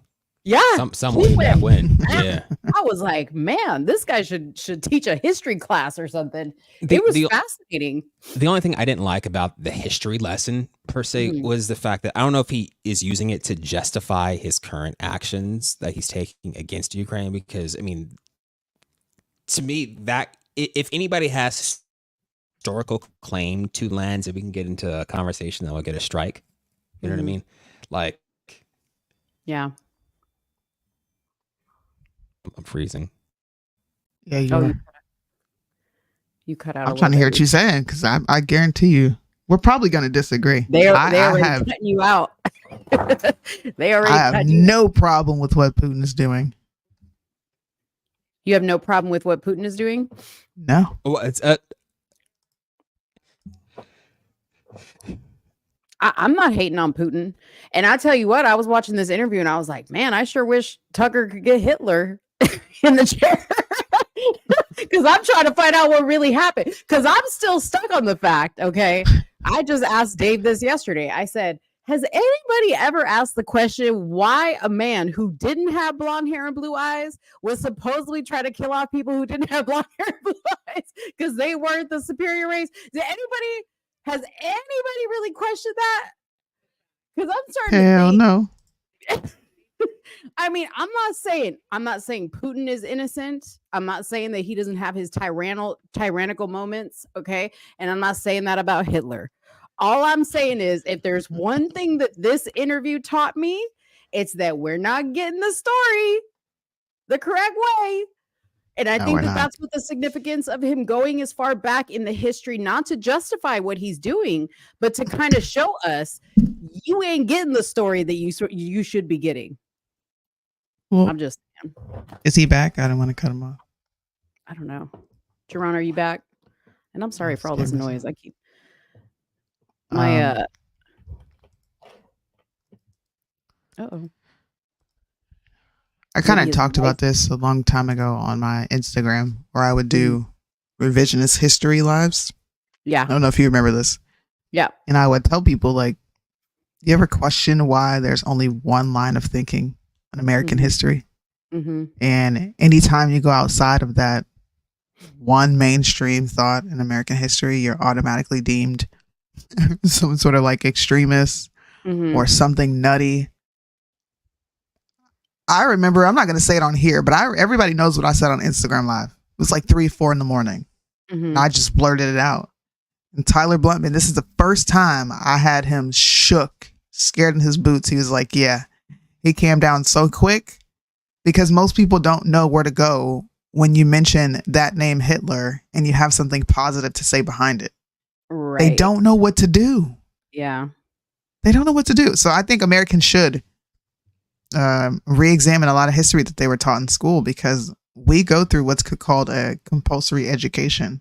Right. You're compelled to think and believe and receive a lot of the things that you get, but they're all government books that came from someone who was approved by the government. Do you really want to believe that? the problem is that people are afraid of those words anti-Semitic and racist, right? Like you can't question how the slave trade happened or anything like that because you're going to be racist, and you can't question how the Holocaust went down because you'll be anti-Semitic. That is what the problem is. And just because you question it and you say, well, hold on just a minute, just some little thing like, why is the dude that's trying to get rid of everybody that doesn't have brown, blonde hair and blue eyes have brown hair and brown eyes? Like just a little question like that I'm not saying that I agree with him putting all these people on a train and shipping them off into a shower to gas them and kill them. I'm not saying I agree with that. I'm just saying something ain't adding up to me. Okay. Something ain't adding up. And I've heard people, who are Jewish have the same question. Yep. Not everybody who's Jewish thinks that it all went down the way that they say it went down. I'm just saying we weren't there. I'm a person who likes to know the details in the story, and I just want to know the story. Okay, that's why Fill I in said the blanks for it real quick. Elon Musk, can you work on raising Hitler up from the dead so we can talk to him? Oh my gosh, no, you did not. Can you put a chip? No, you did not. You extract something from him so we can get the story? I just need to know. Need to know. Snap. Yes. I'm telling you, because like we should be okay. It should be acceptable for us to question the history that we've been taught. This is why I didn't support Ron DeSantis, because he had no problem taking that ability away from you. Children are their minds are inquisitive by nature. Question like, you don't believe in the slave trade? You don't believe all these ships brought over black people? Hell no. And you know what? Why, Mom? Well, hey. We got this history in our family. You read this book, read that book, and then you come to your own conclusion. That's what I did. I did it much later in life, but I read every book imaginable. I went back and said, dude, where are the slave ships? You don't listen. You know what they did? Sometimes I feel like when I ask questions and it goes out into the ether, the universe answers me back in very just subtle ways. So I kept questioning why we ain't got no slave ships, y'all. What's happening? This is a couple years, right? And you know what these fools did? These motherfuckers, these Bamas brought out an old dirty, nasty piece of soggy wood from the bottom of some lake in Alabama and said, here's a piece of the slave ship. Are you kidding me? Wait, for real? We have no evidence of the slave ships? No. Are you serious? Other than logs that they say. Like random log. Well, we have like no bill of sales. There is no physical ship that they've ever found. And even more so, how in the hell did you travel across all those oceans on a wooden ship and all them people packed in there and one of them fought you back and you were on their terrain? Are you kidding me? You don't think them people is out there making swords and axes and what you call them? Spears? Bow and arrows. Okay. So it says, history demands we preserve the wreck of America's last slave ship, the wreck of the Clotilda. Clotilda, yes, that's what it is. The last ship to bring enslaved Africans to the United States remains buried in the mud on the bottom of the Mobile River in Alabama, exactly where I discovered the long lost ship 3 years ago. Where is the picture? Dude, it is literally a piece of wood. I'm not even playing with you. Wait a minute. It's not. Hold on. It's not this Black History Month. Oh yes, I forgot to wish you guys happy. Is it this? This is it. Is this it? That's it, though.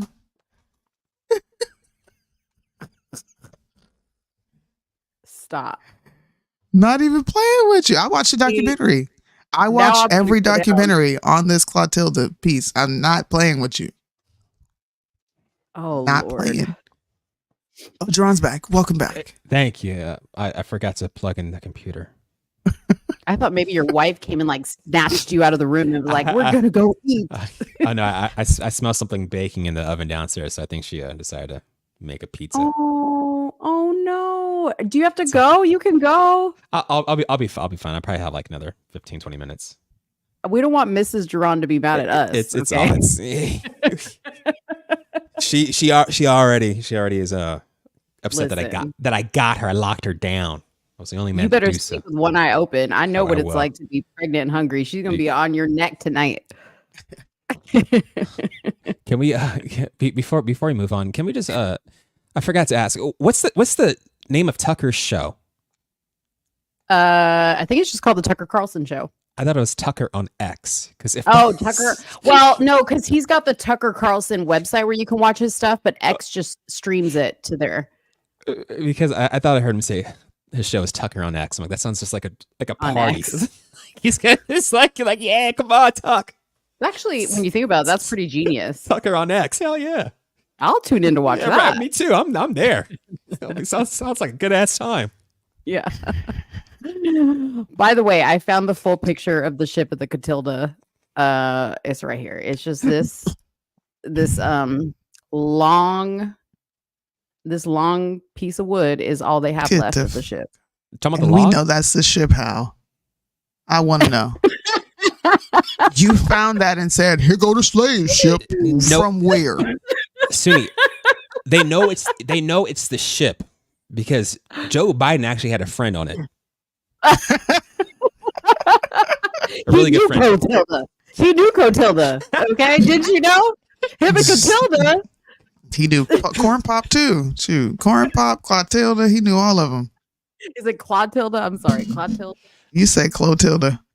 Lord, you gonna have these pro-black people being like, you can't even say that. Yo, but that's really, I'm gonna go down. You know me, like when you get me on something, even if it was never an interest to me before, now I'm gonna go down the rabbit hole on this topic. Yeah, do it, please. I really encourage more people to do research on. I'm not saying the slave trade didn't happen, but millions upon millions upon millions of big, strong, burly ass black men over in Africa. Shut up. Against men who had to pack their guns with powder back then? Are you kidding me? Listen, I don't believe in revisionist history. All right? I question it. I believe it. I believe it happened. The door of no return. Biden knows it's the slave ship because that's where he bought his slaves. Listen. Have you guys ever read To Kill a Mockingbird? Yes, a long time ago in high school. Before it was banned, people need to go back and read it. What's another book? It was another book I read. No, it's actually my own research. I went back into the what makes you bring up To Kill a Mockingbird, just out of curiosity? Because of the dynamics between blacks and whites back then. The social hierarchy between blacks and whites back then. The fact that, and this is something that I was taught, I think via my grandmother, I can't remember who taught me this, but the N-word was not just directed towards blacks. All right. There were whites that were called the same thing because they are of a lower class of people. Really? They looked at them as less than as well. This is something that I think is missing from American history, which is why I say, let your children be inquisitive. They don't talk about encourage that. They don't talk about indentured servitude.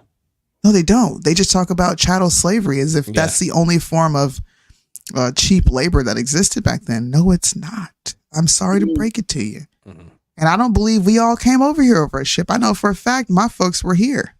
I know the tribes my people come from. I was able to go back and look at old pictures of my fourth great grandfather.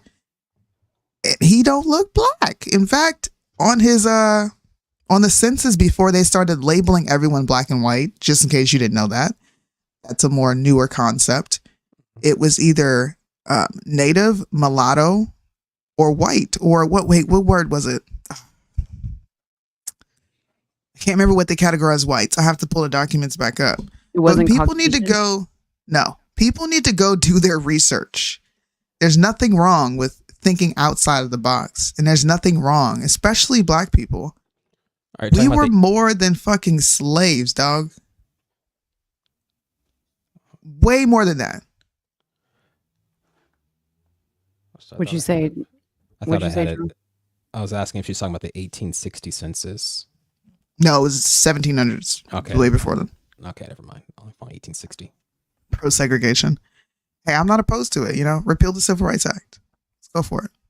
We did way better when we were separated from whites. Tell me I'm wrong. I wasn't alive, so I don't know. We did way better. Our families were intact. The single parent homes were at 20% and lower.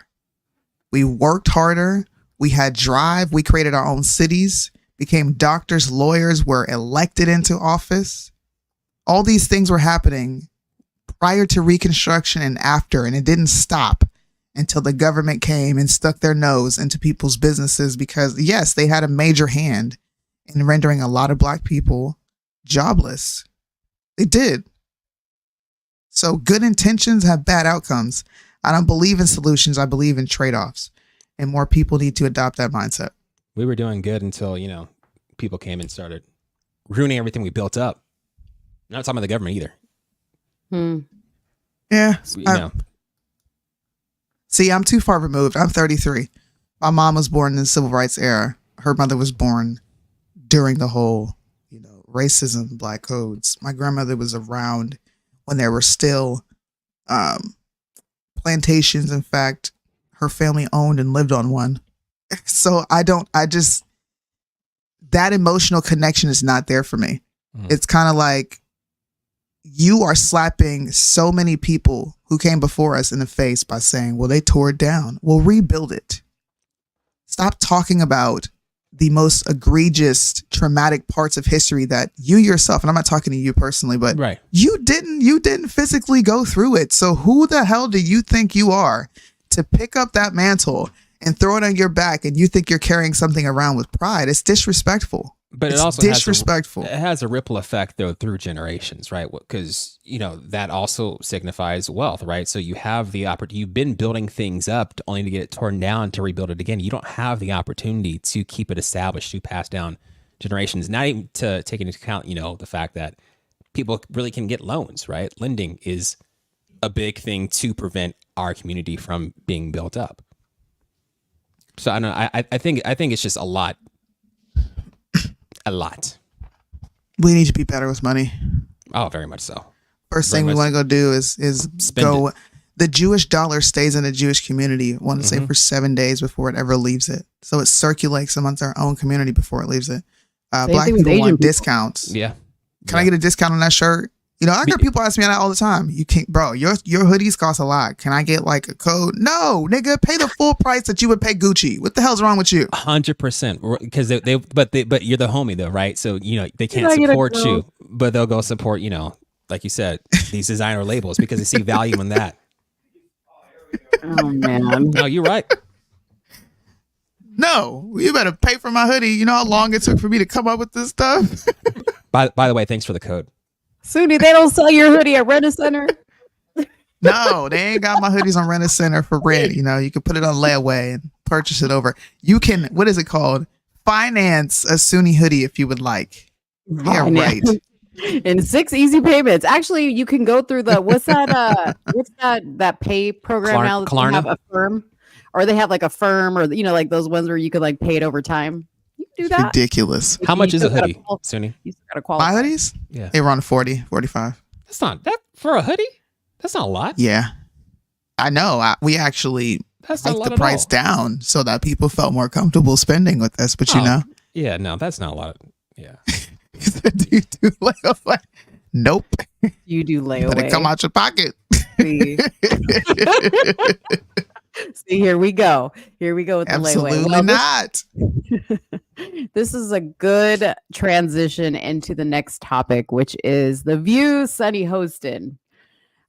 She was on the ABC talk show called Finding Your Roots. A lot of celebrities have done this show, and it's where they take them through, their generation, and they tell them who their family members were and all this other stuff. So the show's host, Henry Louis Gates, revealed to HOSTIN that one of her ancestors on her maternal side was likely involved in the slave trade in colonial Spain and owned at least one human being. I love how they say that, human being. What else would it be? Because they don't want to say the race.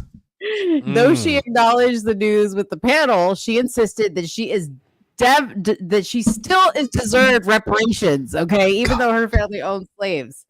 She added, I still believe in reparations. I still believe this country has a lot to do in terms of racial justice. And I was deeply disappointed in these revelations about my family.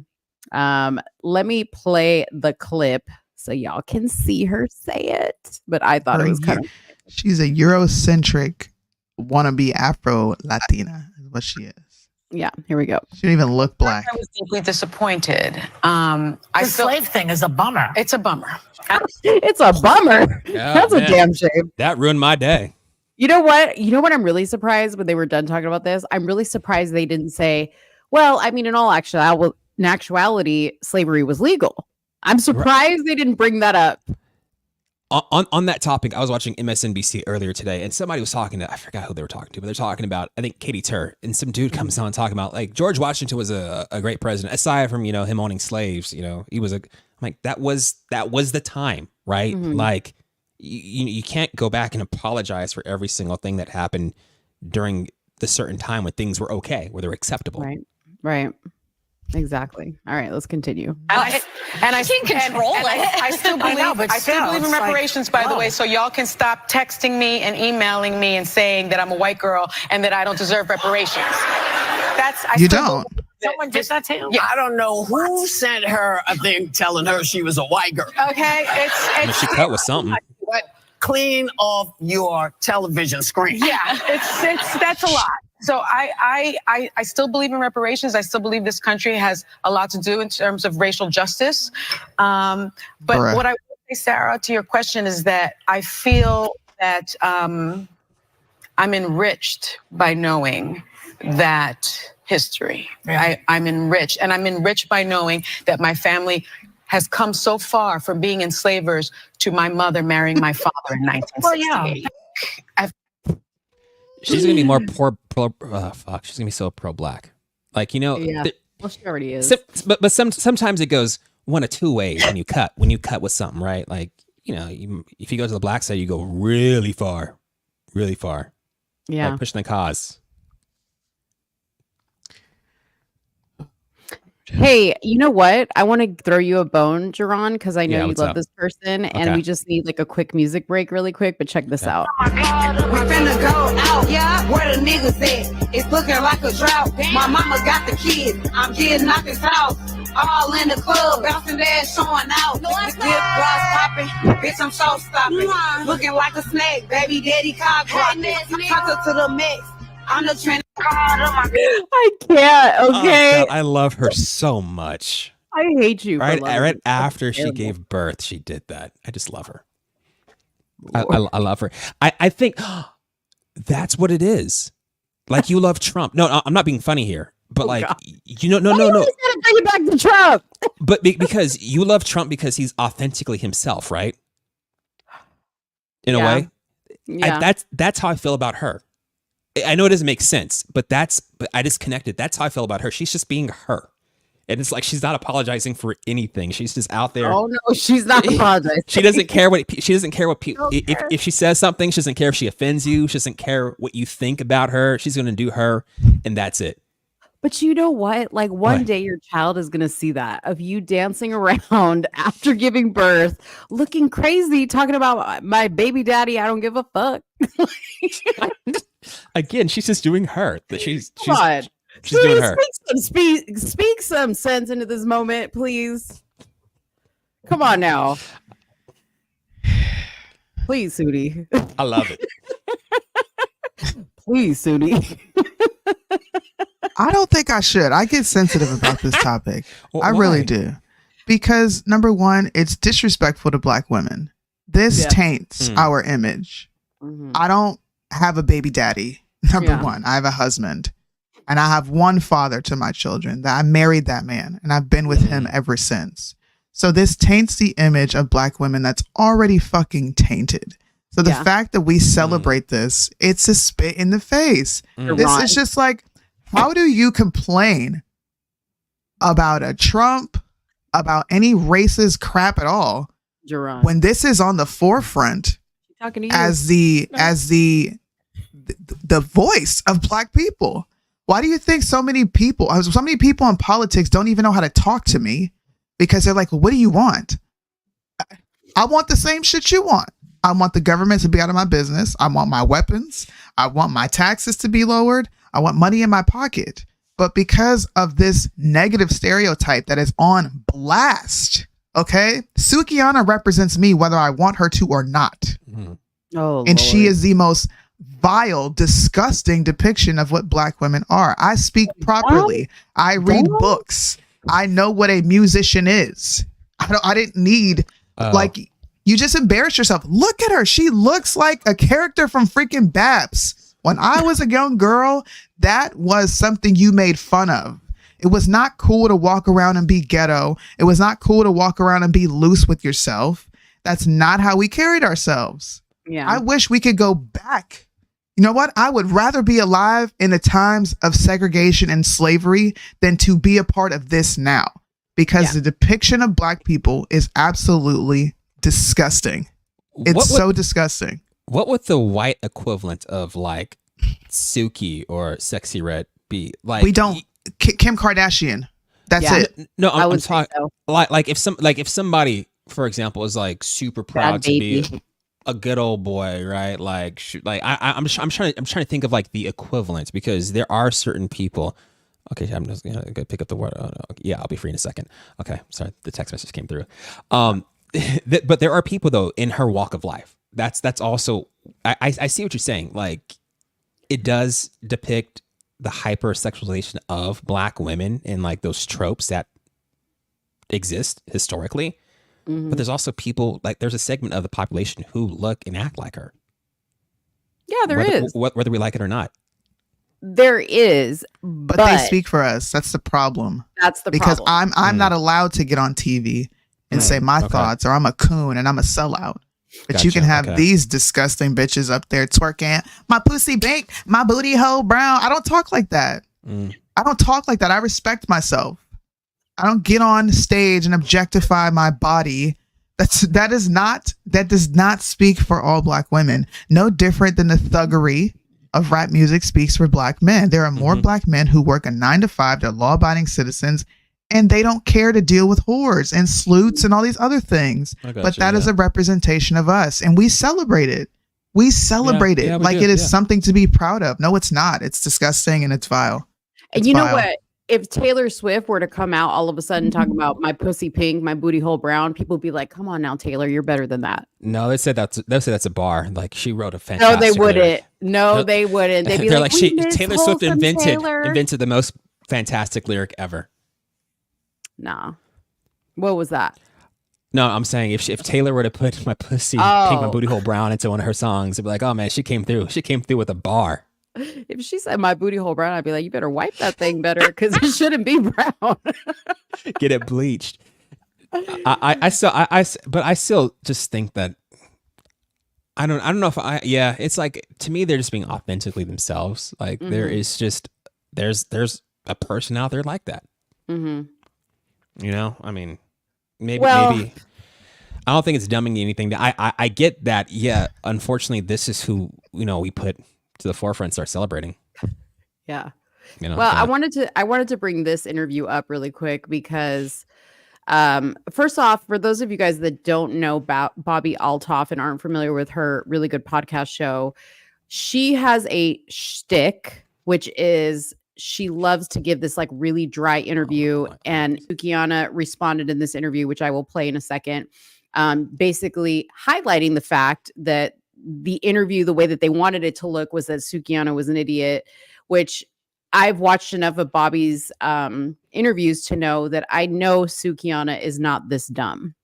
This is just how she was playing along for this type of interview that Bobby does. I'll play in a second, but what'd you have to say? I don't like this Bobbi Althoff girl. First off, she's getting divorced, so yeah, she is now because of that Drake interview. That's right. They're saying, but she has this thing in which have you noticed that she always goes, or a lot of times, majority of the interviews I've seen from her are with Black entertainers. And she has this thing in which she makes them look dumb or aggressive. It's she did it with Mark Cuban. She had an interview with Mark Cuban and made him look dumb. That too, but I mean, the majority, from what I've seen or what goes viral, is putting Black people in, like making her look like she's sweet, innocent, and like her interview subject is just stupid or aggressive or, like that's why I don't. That's what Soonie's talking about. You already know where I'm about to go with this, don't you? Where are you going? Where are you going? Go. Let's go. Look, you have an issue because a white woman is making, number one, she don't make them look stupid. They make themselves look stupid. They know when they go on there what type of interview they're going for. She's too viral for you to be that dumb. Right. So you're expressing an issue, and it's your issue. You're allowed to have it. But you're expressing an issue with this white woman making these black folks look stupid. But then when these black folks make themselves look stupid, such as Sexy Red, busting it open on a hospital bed after you just gave birth, you're like, ooh, she's authentically her. What's the difference? No, I'm not saying like that. I'm saying people are automatically. So if you play back with her, right? Like if you're throwing it back to Bobby, then you're dumb. Like there's no possible way for you to be playing along with the joke. Like everything I've seen from people commenting on whomever she's interviewing that happens to be a black celebrity, that person's an idiot. They don't get the joke. They're just stupid, right? It's like in this case of Suki, I think she was trolling Bobby back, but all of a sudden it's becoming, Suki's an idiot. She doesn't know the difference between a musician or a magician. Like that's been an ongoing thing with these interviews with her. But this is what's messed up is Bobby's people cut that piece out of the interview and they made that go viral and with no context because they know that like the person that I explained it to that I'm like, this is satire. This isn't real. Okay. It's sad that she participated in making herself look dumb. And then Bobby's team went out and cut that and put it out knowing damn well there's going to be people that are going to listen to that and go, she's an idiot. Yep. We don't control our own image. Yeah. We don't control our own image. Here we go. You're a musician. But that's why I'm interviewing you today, so I can get to know you. So I'm a musician. Mm-hmm. What the fuck that mean? Make magic or something? What is musician? I think you're confusing that. Yeah, I'm not no musician. I make music. I make music. And that's not all I do. I make music. I act. I'm a TV star too, a young mogul. Just really quick, I think you're confusing. I'm not confusing nothing because you don't know. You thought that all I was a magician or whatever the fuck you said. See, that's what I think you think I said. No, I said musician, not magician. I don't think, baby. I don't think. What is that? That's ghetto. She's clearly playing. So you think. I didn't say magician, Suki. I said musician. And I think you are a musician. No, baby. I do music. So you just really quick. For the record, could you say you don't think you're a musician? None of that. But then after that, you just said I do music. Yeah, I do music. So in other words, you're a musician. No, I'm not. Okay. What do you know? So I watched the whole entire interview, and prior to that whole conversation taking place, they were having a conversation about what's the Suki likes to act, and they went through this whole skit of, okay, well, show me that you can cry on cue, and so Bobby was giving her this scenario and Sukiana like began to cry. And then she told Bobby, hey, can you do the same thing? And so they went into this whole thing. So the whole interview, if you watch it, is Sukiana showing her acting chops, like in a sense, her ability to play up against a character, which Bobby is a character. She's not the person you see in those interviews is not who she is in real life. Right. Yeah. That's what I'm saying. Like, whenever people play back with her or play a character as well, they're an idiot. That she's the only smart one in of the two of them. Yeah. Yeah.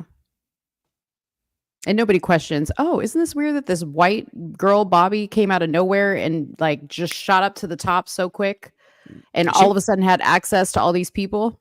She was a mom TikToker at one point, I believe. She was. Yeah, she had a TikTok account. Yeah. So it was really interesting how, just like everything else, people get plucked out of the ether and chosen. And now her whole life is falling apart. She started getting Botox. She started drinking with her girlfriends and putting that on the gram. And then now her husband's leaving her. Single mom, 2 kids, a white woman being left by her baby daddy. They ain't gonna talk about that. They ain't gonna talk about that though. It's because that Drake interview, you see them in bed together, how cozy they got. Because Drake's penis is now all over the place. That's why. Oh yeah, he was doing this right here with it. Oh my I saw the video. I was like, good Lord. I've only seen all the memes on the GIFs on Twitter about people showing like baby elephants shaking their trunks. I'm like, I'm not interested. Ask my wife though. She probably looked it up. I think she. You know. Yeah, I wasn't. I mean, I was just like, I guess people. I don't know. I don't even know what y'all are talking about. Praise the Lord. Apparently, Drake's penis. Well, not apparently. Drake's penis got leaked by some girl that he was with, and everybody's talking about it. Even everybody's talking about it because it's huge. Apparently, well, it's not. I wasn't that impressed. I was like, whatever. I've seen bigger. They're like, he has a missile. He has a missile. He's like, you know, he's like an elephant trunk. Yeah, they have like doctors weighing in on whether it's like he got a penis enlargement and all this other stuff. It's so crazy. It's so crazy, but whatever. Anyways, you got to get to your baby mama. Yeah, I know she's hungry. Yeah, no, she wants me to also pick up the food. I mean, the order at Walmart. Okay. The drive-up grocery order. Is she downstairs dancing on the couch like Sexy Red? that is after. That's after the baby comes out. So I'm gonna make sure I play that Sexy Red video for inspiration for her on delivery day. Tell her to do like a TikTok, like a remake. What I'm gonna do though, I'm gonna do like how they did Kate after she had the baby. You know, like not even 6 hours later, like 2 hours later, just make you come out fully dressed, makeup, smiling at everybody. Yeah, you know, like all right, we doing this. Let's go. Exactly. All right. Well, we'll let you go. Thank you guys for having me on. All right. Well, we'll see you next Friday. See you next time. Bye. Bye. All right. What else we got, Soonie? What else we got? I think you went through all my topics. To be honest. Hold on. Let me go back to our list and see. We talked about Sunny. We talked about Suki. Yeah, I think we've gotten through all the topics. You know what I'm excited about? There is a Wendy Williams documentary coming out. Yeah. And I am here for it. You guys, if you're interested in Wendy Williams, I will be talking about it because I'm going to watch this. It's going to be, I think, on Lifetime or something. I don't know. But it looks fascinating. Wendy is sitting down for an interview and she is dishing. And the reason why I'm here for it is because there's a whole lot of people dishing. I just watched the Monique interview with Shannon Sharp, which I thought was fascinating. Then they had the Cat Williams. Yeah, it's all very juicy. I may be the only one interested in that, but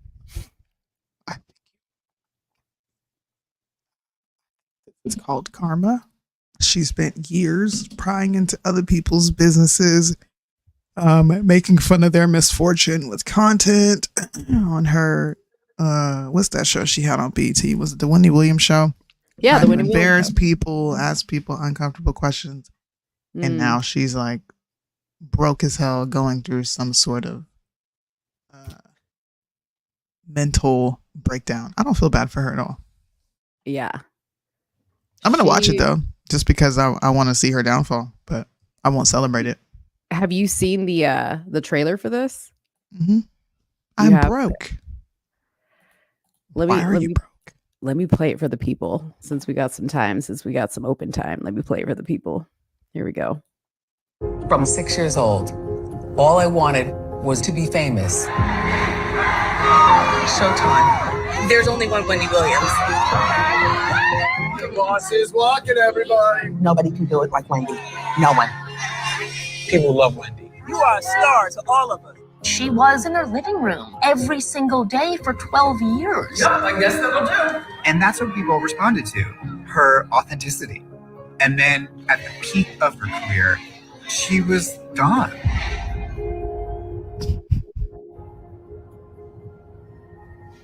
What did she provide? Like, I loved her. Are we ready? Yeah, waiting on you. All right. And away we go. Love you, Wendy. All I know is how to be famous. I really want to be back on television. You're going to be back on TV. That's easy.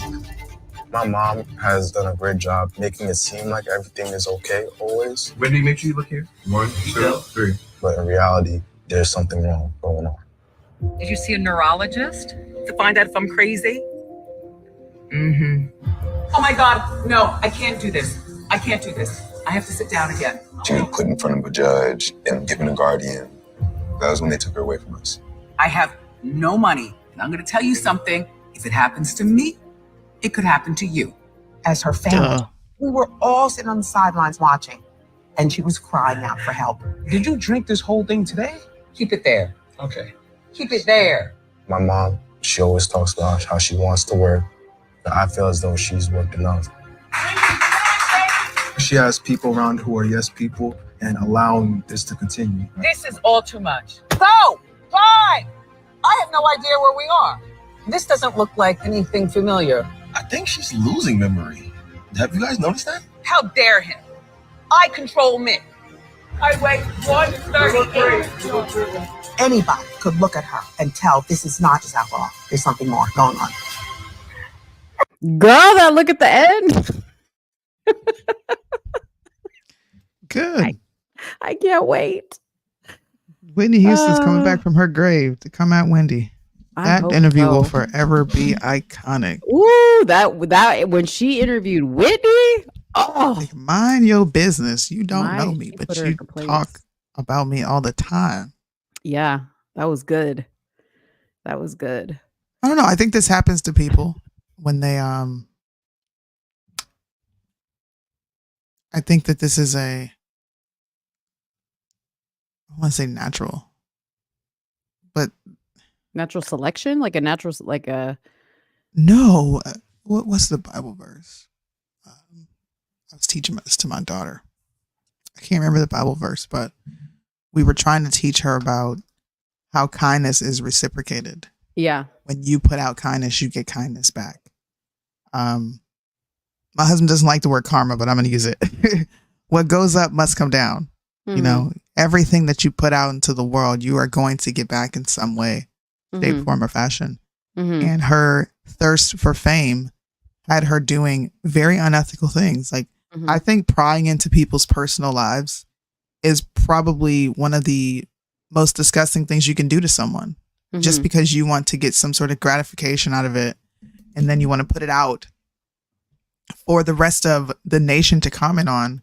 Well, these people could really be going through something. You're spending time making a mockery out of someone else's trauma. That's essentially what she did with her entire career. She made fun of people and their trauma. She talked about celebrities. I don't think, and I'm biased on this because I come from a family of celebrities. My uncles, my father, I don't like it. To like when TMZ pried into my family's business and they had my uncle plastered everywhere. That was a traumatic thing. It was embarrassing. But we don't think of who's affected afterwards. It's just like, ooh, we have this juicy, salacious story of someone else's life. But okay, so her niche was like celebrities, right? I mean, when you think about it, our niche is a little bit of a lot of things, culture, politics, whatever, right? We do essentially the same thing. We dig into things and provide information for people and allow them to make their own judgments, which is what she did.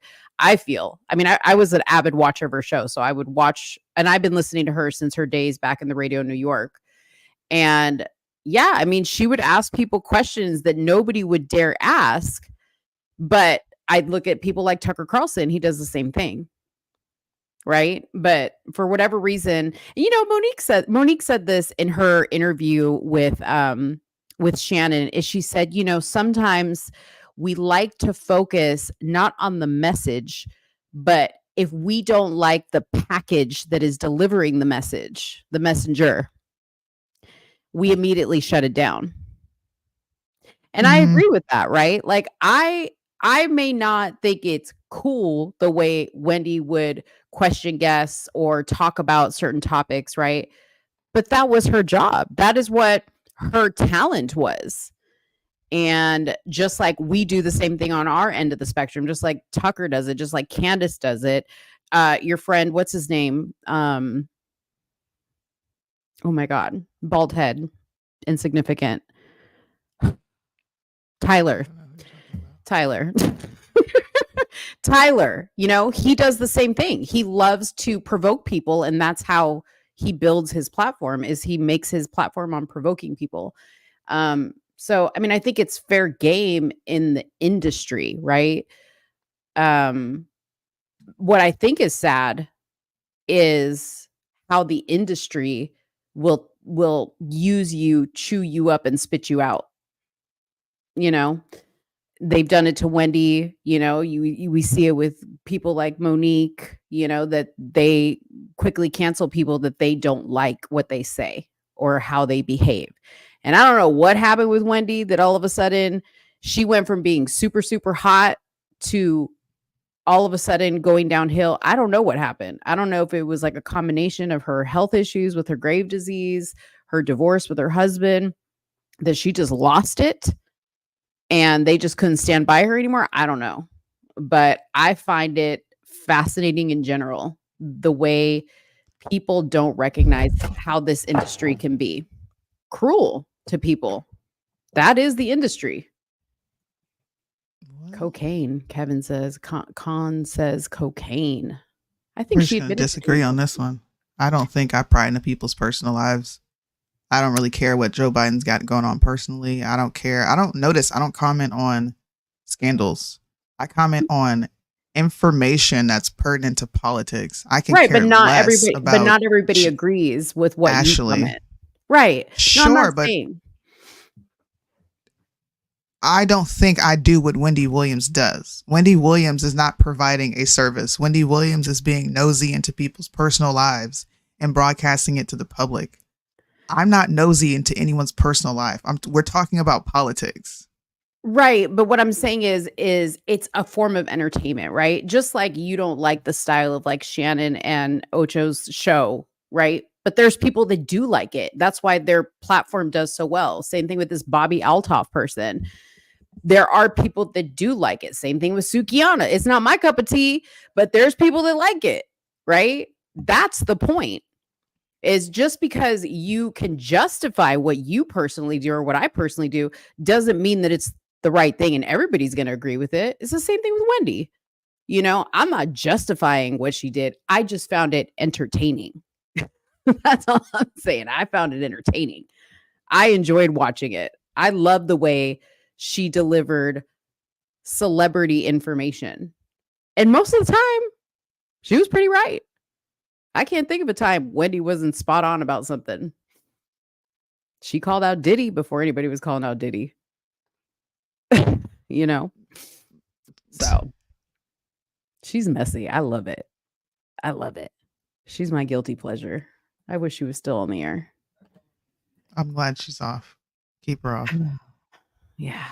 They don't make a clearly got a mental illness she needs to fix, and prying into someone else's life is not the priority for her. Although she wants to be famous again, which is fucking weird within itself, but whatever. It's her livelihood. I won't be watching it. I'll be watching it just to see what happened to her, but I won't talk about it. Like, wow, it's going to be sad. I just hope she gets it together. Whatever her disease is, whatever she's going through personally, I hope she figures it out. And I hope she stays off of the internet being messy. Maybe it's because I grew up hearing constant gossiping. I don't like it. There's a difference between conversing with your friend about something that's going on and then talking about someone that you literally have no ties to, and you're just talking about their personal business. That I don't do that, bro. I might be like, dude, I don't like this person. I don't like that they did this, this, and this, but I guarantee you I'm involved in some way.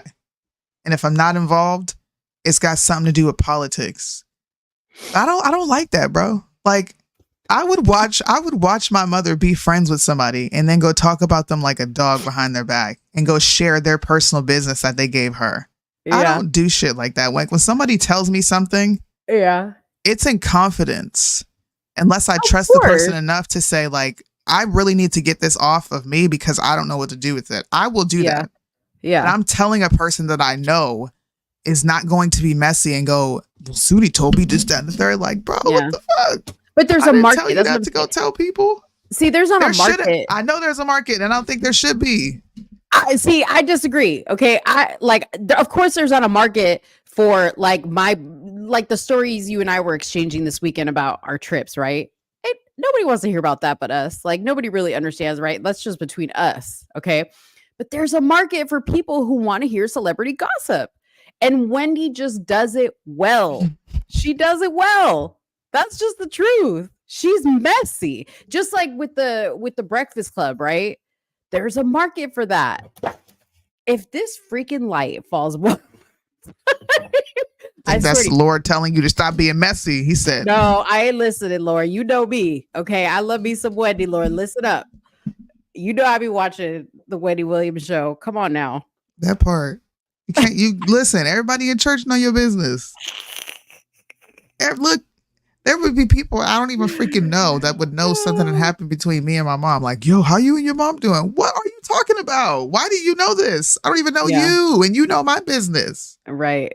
This is one of the main reasons I don't want fame, because I will snap and have an attitude. You get me on a show, or you get me on an interview, and you feel like asking personal questions. It's gonna be a PR media storm, because I'm gonna cuss you out and the people on set with you that decided to have you ask me these questions. Yeah. Like, we have no decorum or couth anymore. We sure don't. But don't I'm here be for asking people personal shit, man. Dang. I'm here for it. Don't ask me personal shit, but I will ask you all damn day. And if you answer it, that's on you. I will get in your business if you let me. That's all I gotta say. Don't do it. That's why I liked Wendy, because people allowed her to get in their business. She just had a way with people. There were people she talked so much shit about, and they would come on her couch and let her do an interview. And I was like, man. That's called desperation, that of which I do not suffer from. Like I said, there's a market for it. Breaking news, Trump indicted for calling Egypt and Mexico on his press conference. Welp. Too bad that was Biden. Too bad. Nobody's going to talk about it because it's Biden. You guys should go watch that Putin and Tuckerson interview. I call him Tuckerson. I don't like calling him. I do. Call him that. Putin calls out American propaganda, which is one of the most exciting parts of the interview. You guys should go watch that part, where he talks about how America never loses because of the massive propaganda machine that we run with legacy media. And it's true. It is true. Go watch it. Damani. Mexican word of the day: denial. Denial is in Egypt, where President CC controls the Mexican. CC controls the Mexican. Country's a laughing stock of the world, man. It really is, man. It really is. It's getting really sad, and that Putin interview only highlighted that even more to me. Did you guys like the what did you think? Because I gotta go in a minute. What did you think of the back and forth between me and Jaron? I thought it was, you know what? Oh, I'm glad you asked that question. I thought it was good, and that's why we have somebody like Jaron on the show. And I don't want to say somebody like him, like he's suffering from some type of like sickness, but it's good to have. We want you guys to see the discussion. You know, like we want you guys to see the outcome of the discussion. And I think it's good that that discussion took place. And maybe Jaron will go away thinking about it a little bit more. And, you know, as we grow in our discussions that we have with Jaron about certain topics that we may not all agree on, I think that's amazing. That is the purpose of Somewhere in the Middle. And I was a little disappointed with some of the people in the comments, because they were like, oh, you're an idiot. And you don't know what you're talking about. I can't listen to this. And see, you people need to get a hold of yourself, okay? Because you need to be able to listen when there's somebody in the room that doesn't match what you think.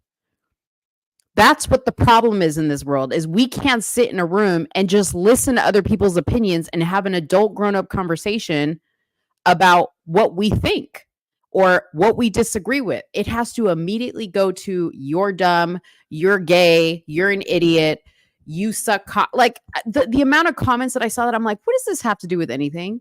He has a right to think what he wants to think, right? Yeah. He may not be informed. That's why we have a show together, so we can maybe help to inform one another on both sides. Yeah. You know, so. Yeah. What'd you think? Nice addition to the show. I held back because I'm like, you know what? I know I am very opinionated. In the realm of politics. Yeah. But I don't come from an uneducated. I don't come from an uneducated view of it. Mm-hmm. I'm coming with, these are the facts. These are things that you can go research. These are things that you can go read, which is why I questioned him on, did you actually read that special counsel report? No, I skimmed it. Yeah. There's no way you skim it and then come on here with an opinion and then try to compare it to Trump. Well, he says, I don't recall. That's like him saying repeal, not repeal. Oh Lord, repeal the 19th. But that's like him saying, I plead the 5th. I don't remember. Right. I don't recall. That's just what people do in court. It's a smart thing to do so that they can't trap you in answering anything, or, go back and say, well, you said this before. Yeah. He reminds me of liberal Justin. So if anything, it's nice to have someone on who does not agree. Yeah. And it's nice to have someone on who is somewhat, I guess, as knowledgeable as me in the political sphere, because just more times than not, we agree. And if we don't agree, you're like, well, I didn't go that far into it. So we can't even really have a conversation. Versus with him, I can have conversation about, legislation, laws. He knows the clauses in the Constitution, certain things. We can have banter back and forth on, the representation of Blacks, which I hope he really heard what I was saying, because he's a Black man. Okay. And at the end of the day, you're supposed to be leaders, and you are okaying this behavior, and nah, bro. Nah. Yeah. And even if it's like jokingly, right? Cause like, that's how I'm kind of taking it. Like, he's like being funny, like with Wendy, right? Like when we talk about Wendy, like, I'm just like, I love it. You're just like, no, she's completely an idiot. Yeah. I think, it's important that people see that he understands what you're saying, right? Like, even though he's jokingly, right? It's the same thing like with when we were talking about Wendy. I understand what you're saying. I understand where you're coming from. I still love Wendy for my own personal reasons. But I totally get what you're saying. And I think that, when we were talking about the Biden thing with him, when I said we need to be able to speak about people without comparing, especially when it comes to Joe and Trump, to stop saying, well, but Trump, we're not talking about Trump. We're talking about this man's brain, and it's not stable, and we need to stay right there on the brain. Okay. We don't need to talk about Trump, and we don't need to talk about what Bar-Lago documents, because that had nothing to do with anything. But that is the usual go-to for people, but on both sides, because Trump people do the same thing. When you go and criticize something Trump did, they say, well, Biden. No, we're not talking about Biden. We're talking about Trump. See? And I think it's good. I think hopefully our show will teach people how to have conversations like that. Yeah, we should keep having those. And I agree, for the people who are like, I just can't watch. This is not an echo chamber. I don't host echo chamber lives outside of this. A lot of times I don't agree with most conservatives. So we should definitely allow these conversations to happen, because if not, you run into a Fox News, you run into Daily Wire, where they're just up there saying things that make you feel good. And it's not what I'm here for. It's not what Mo is here for. I'm not here to make you feel good. I'm here to make you think. It's that simple for me. I want you to think. I could have pissed you off to no end, but I guarantee you're going to leave a conversation with me or from me. You're going to leave that conversation thinking like, dang, well, she said this. I'm about to go look that up. There's been plenty of people who've done that. Bro, I tried to fact check what you were saying, and like, damn, you were right. I got to respect it. Listen, I'm about to go look up the Catilda right now. What is it called? Clotilda? Clotilda. Yeah. And you know what? Go down that rabbit hole. Jaron's gonna go do that too, because he's like, nah, I believe in the slave trade. But his head did this. He was listening to me like, bro, what? Yes. I guarantee you he goes to look everything I talked about up. And he was quiet too, like, wait, what? They never, like, he was like, I said it out loud, but I know in his head he was like, what do you mean they never found a slave ship? They ain't never found no slave ship. Listen, y'all go look up the Clotilda. Go watch the documentary. There's like 4 documentaries on. I've watched all of them.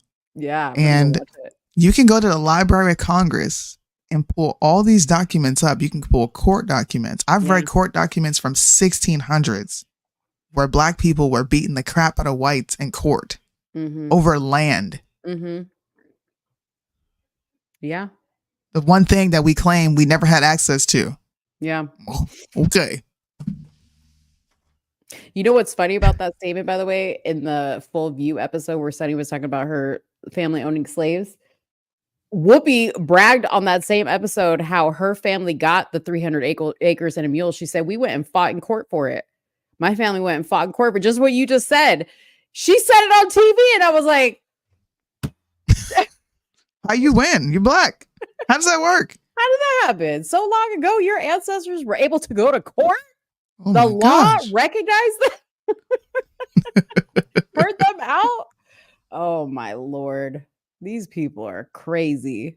Crazy. Cray. Kevin, real quick, last thing. He asked, what songs do you want Usher to perform at the Super Bowl halftime show? Last I heard, there was an Usher concert happening during a football game. I don't know nothing about no Super Bowl. Okay. He's performing the Super Bowl.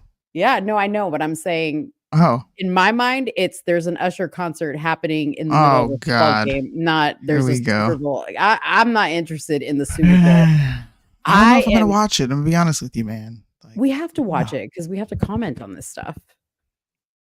I don't know, man. He's gonna have Monica up there, and you know, and he's also gonna have Alicia Keys. Yeah, I don't want to hear. I don't want to have somebody hollering at me on the mic. I don't know if I could do it, y'all. You know, I was excited for Rihanna, and Rihanna let me down. And you get Usher's old ass coming on stage. If he does all of his old music, then I'm in there. But the second he does something new, I'm tuning out. No, I think that's exactly what he's going to do. I don't think Usher's going to disappoint at all. I think he's going to deliver an amazing show. We shall see. Go Chiefs. Judy. Look, the Down syndrome quarterback ain't going to win, all right? Niner gang is going to win. Kermit the Frog. He sounds like Kermit the Frog. He does. Did you see that his wife got a Sports Illustrated spread? No. See, listen, I don't think you believe me when I say I do not know a damn thing that goes on with celebrities unless you tell me or unless it comes across my feed. Then this is why I'm here. Be glad that I care about this stuff because I bring the other side. You talk to us about bricks and I talk to you about Sports Illustrated. Not you raising your hand. I was like, bro, there's going to be a plethora of people talking about bricks and geopolitics that don't know what the hell you're talking about. And you were like, yes, because see, here's another thing that's great about our show, people, is there's those of you that resonate with Soonie and you know all about everything. Okay. I'm here to make it okay to not know all about everything. Because I don't, Soonie will tell you, I messaged her and I said, hey, when you get to the part in the interview about bricks, I want you to kind of like educate me on that a little bit, because just like Soonie's not going to go research about Brittany Murphy being in Sports Illustrated, Mo ain't going to go read about bricks. It's a lot. Yeah. It's a lot. Bricks is very complicated from what I have read about it. And Soonie, that's where she really excels, is she knows that stuff inside and out. Yeah. So yeah. Just because I didn't get to that in the show. All he was saying with that bricks portion of the show is they only accounted for, I think it was 22% of the market. And now they have exceeded the G7. So what he's saying is the UN has had a major influence globally. And now that's starting to dwindle because of what we were talking about earlier when it came to Muammar Gaddafi, when it came to bin Laden, Saddam Hussein, and many other people that they have labeled tyrants. I do not agree. You got to look at the camera and say this now. I do not agree with their acts or their actions, but I'm not going to negate the things that they were saying before it got to that portion. Yes, what they did was disgusting. They killed American citizens, and their hatred for America is disgusting. It's deplorable. It is something that I will condemn until the day I die. But BRICS has risen because NATO is so useless. Russia is a part of BRICS and has been for a number of years because NATO is expanding, which is an agreement that America came up with Russia to not expand NATO. They also don't want Ukraine. Was it China? I want to say China started it off, and then so it's Brazil, Russia, Iran, Cuba, Saudi Arabia. And didn't Those are the 5 Argentina now countries. join it? I think they're in talks of joining it, but I'm not too sure. Mm-hmm. There's just another competing force that's saying this is pretty much what they're saying.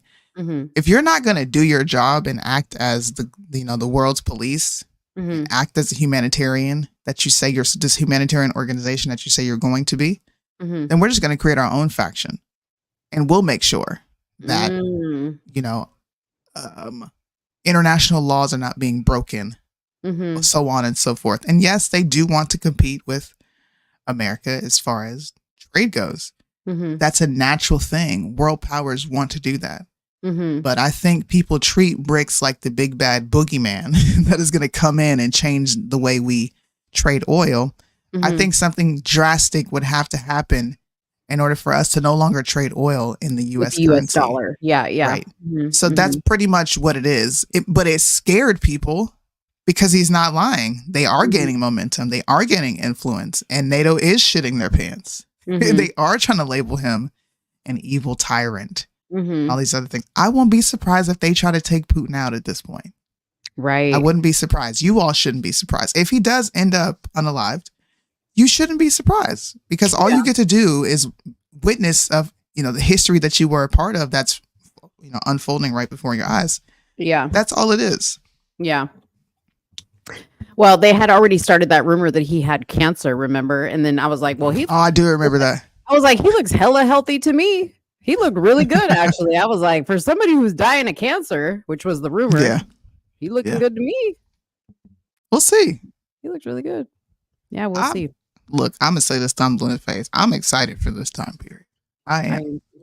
I can't wait to see all the people who come out and say BRICS and don't know what the hell they're talking about, because I get to come in and say, actually, no, you're wrong on this. Yeah. I'm looking forward to that, especially conservative commentators, bro. I am looking forward to making fun of and debunking so many videos. Yeah. Hey, and shout out to Putin, by the way, who many of you guys may not know this, but he fully understands and speaks English and never does an interview in English. He sits there and makes them get all types of earpieces and translators and whatnot. Dude, I thought it was funny where people were like, Putin sounded really sincere and, he took his time to answer the questions. I was like, the time he took was because he had to wait for the translator in his ear to tell him, even though he knows. So I think he understands English perfectly fine. No, he does. Because Trump actually came out and said, I have conversations with him in English all the time. He fully understands English, but he's a genius, right? So when he does these interviews, he buys himself time in listening to the person translating when he knows exactly what was said.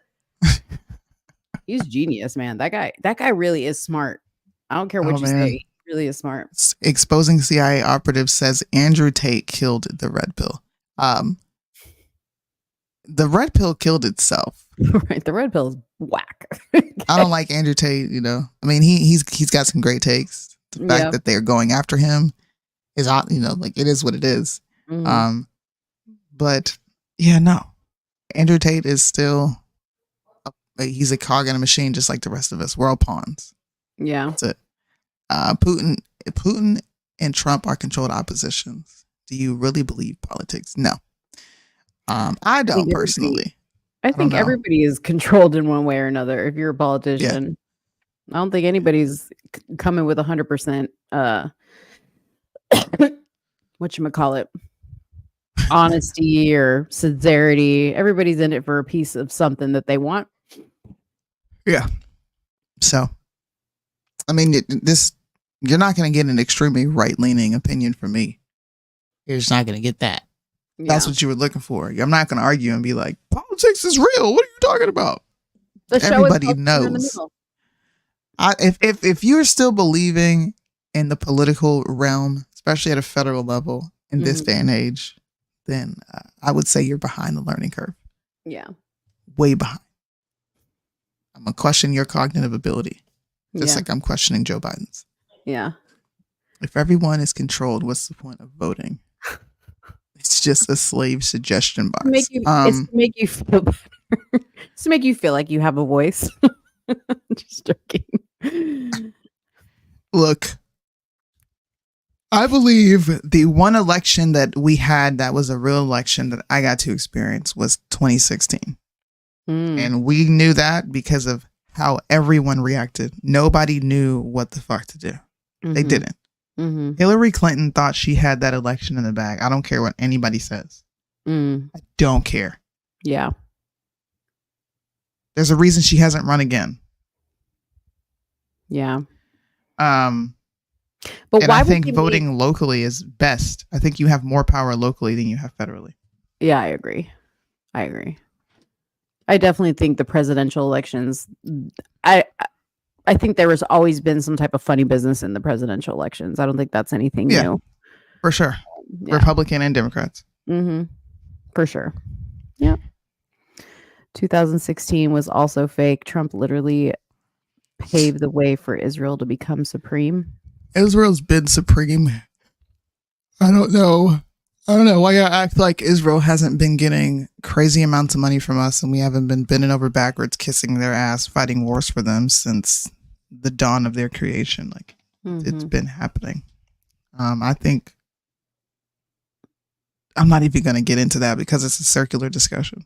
It really is. Yeah. We're just going to go back and forth about what we think and don't think. Hey, I respect your opinion. I hope you come back and watch Tuesday and then come back and watch Friday. And if you want to come up and disagree on something, feel free to come up. But I don't personally think 2016 was fake. Don't. I'm waiting for him to respond and be like, let me tell you though, November can't come soon enough. I'm ready for another. It's already February. Yeah, I'm ready. I don't know. People get super excited about how these primaries are going. And they're like, Trump won Nevada. Trump won this.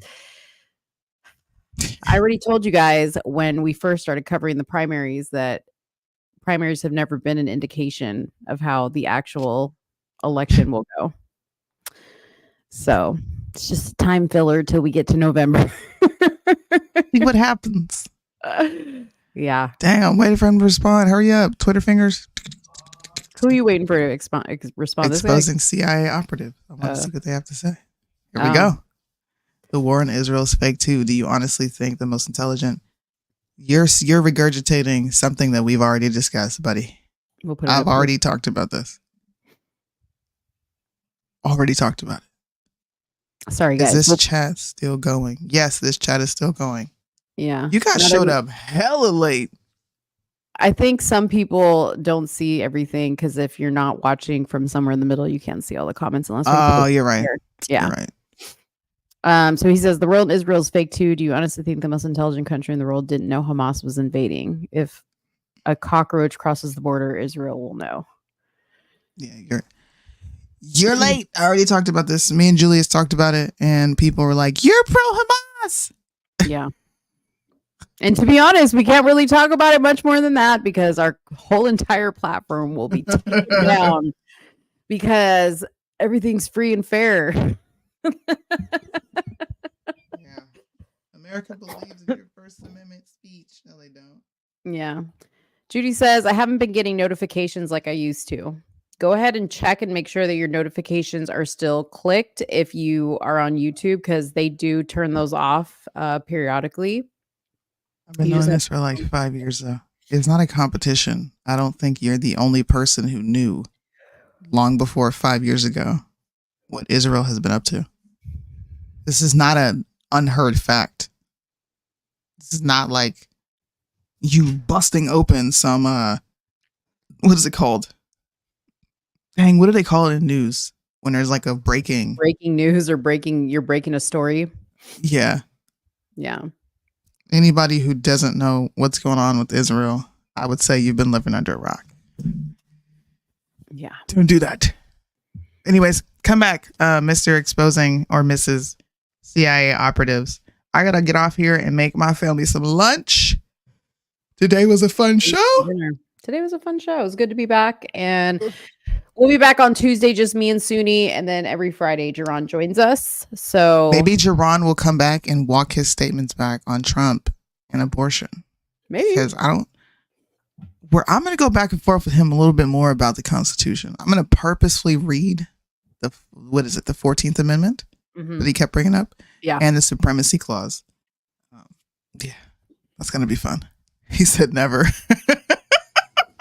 He's watching us. You're supposed to be on a dinner date with your wife.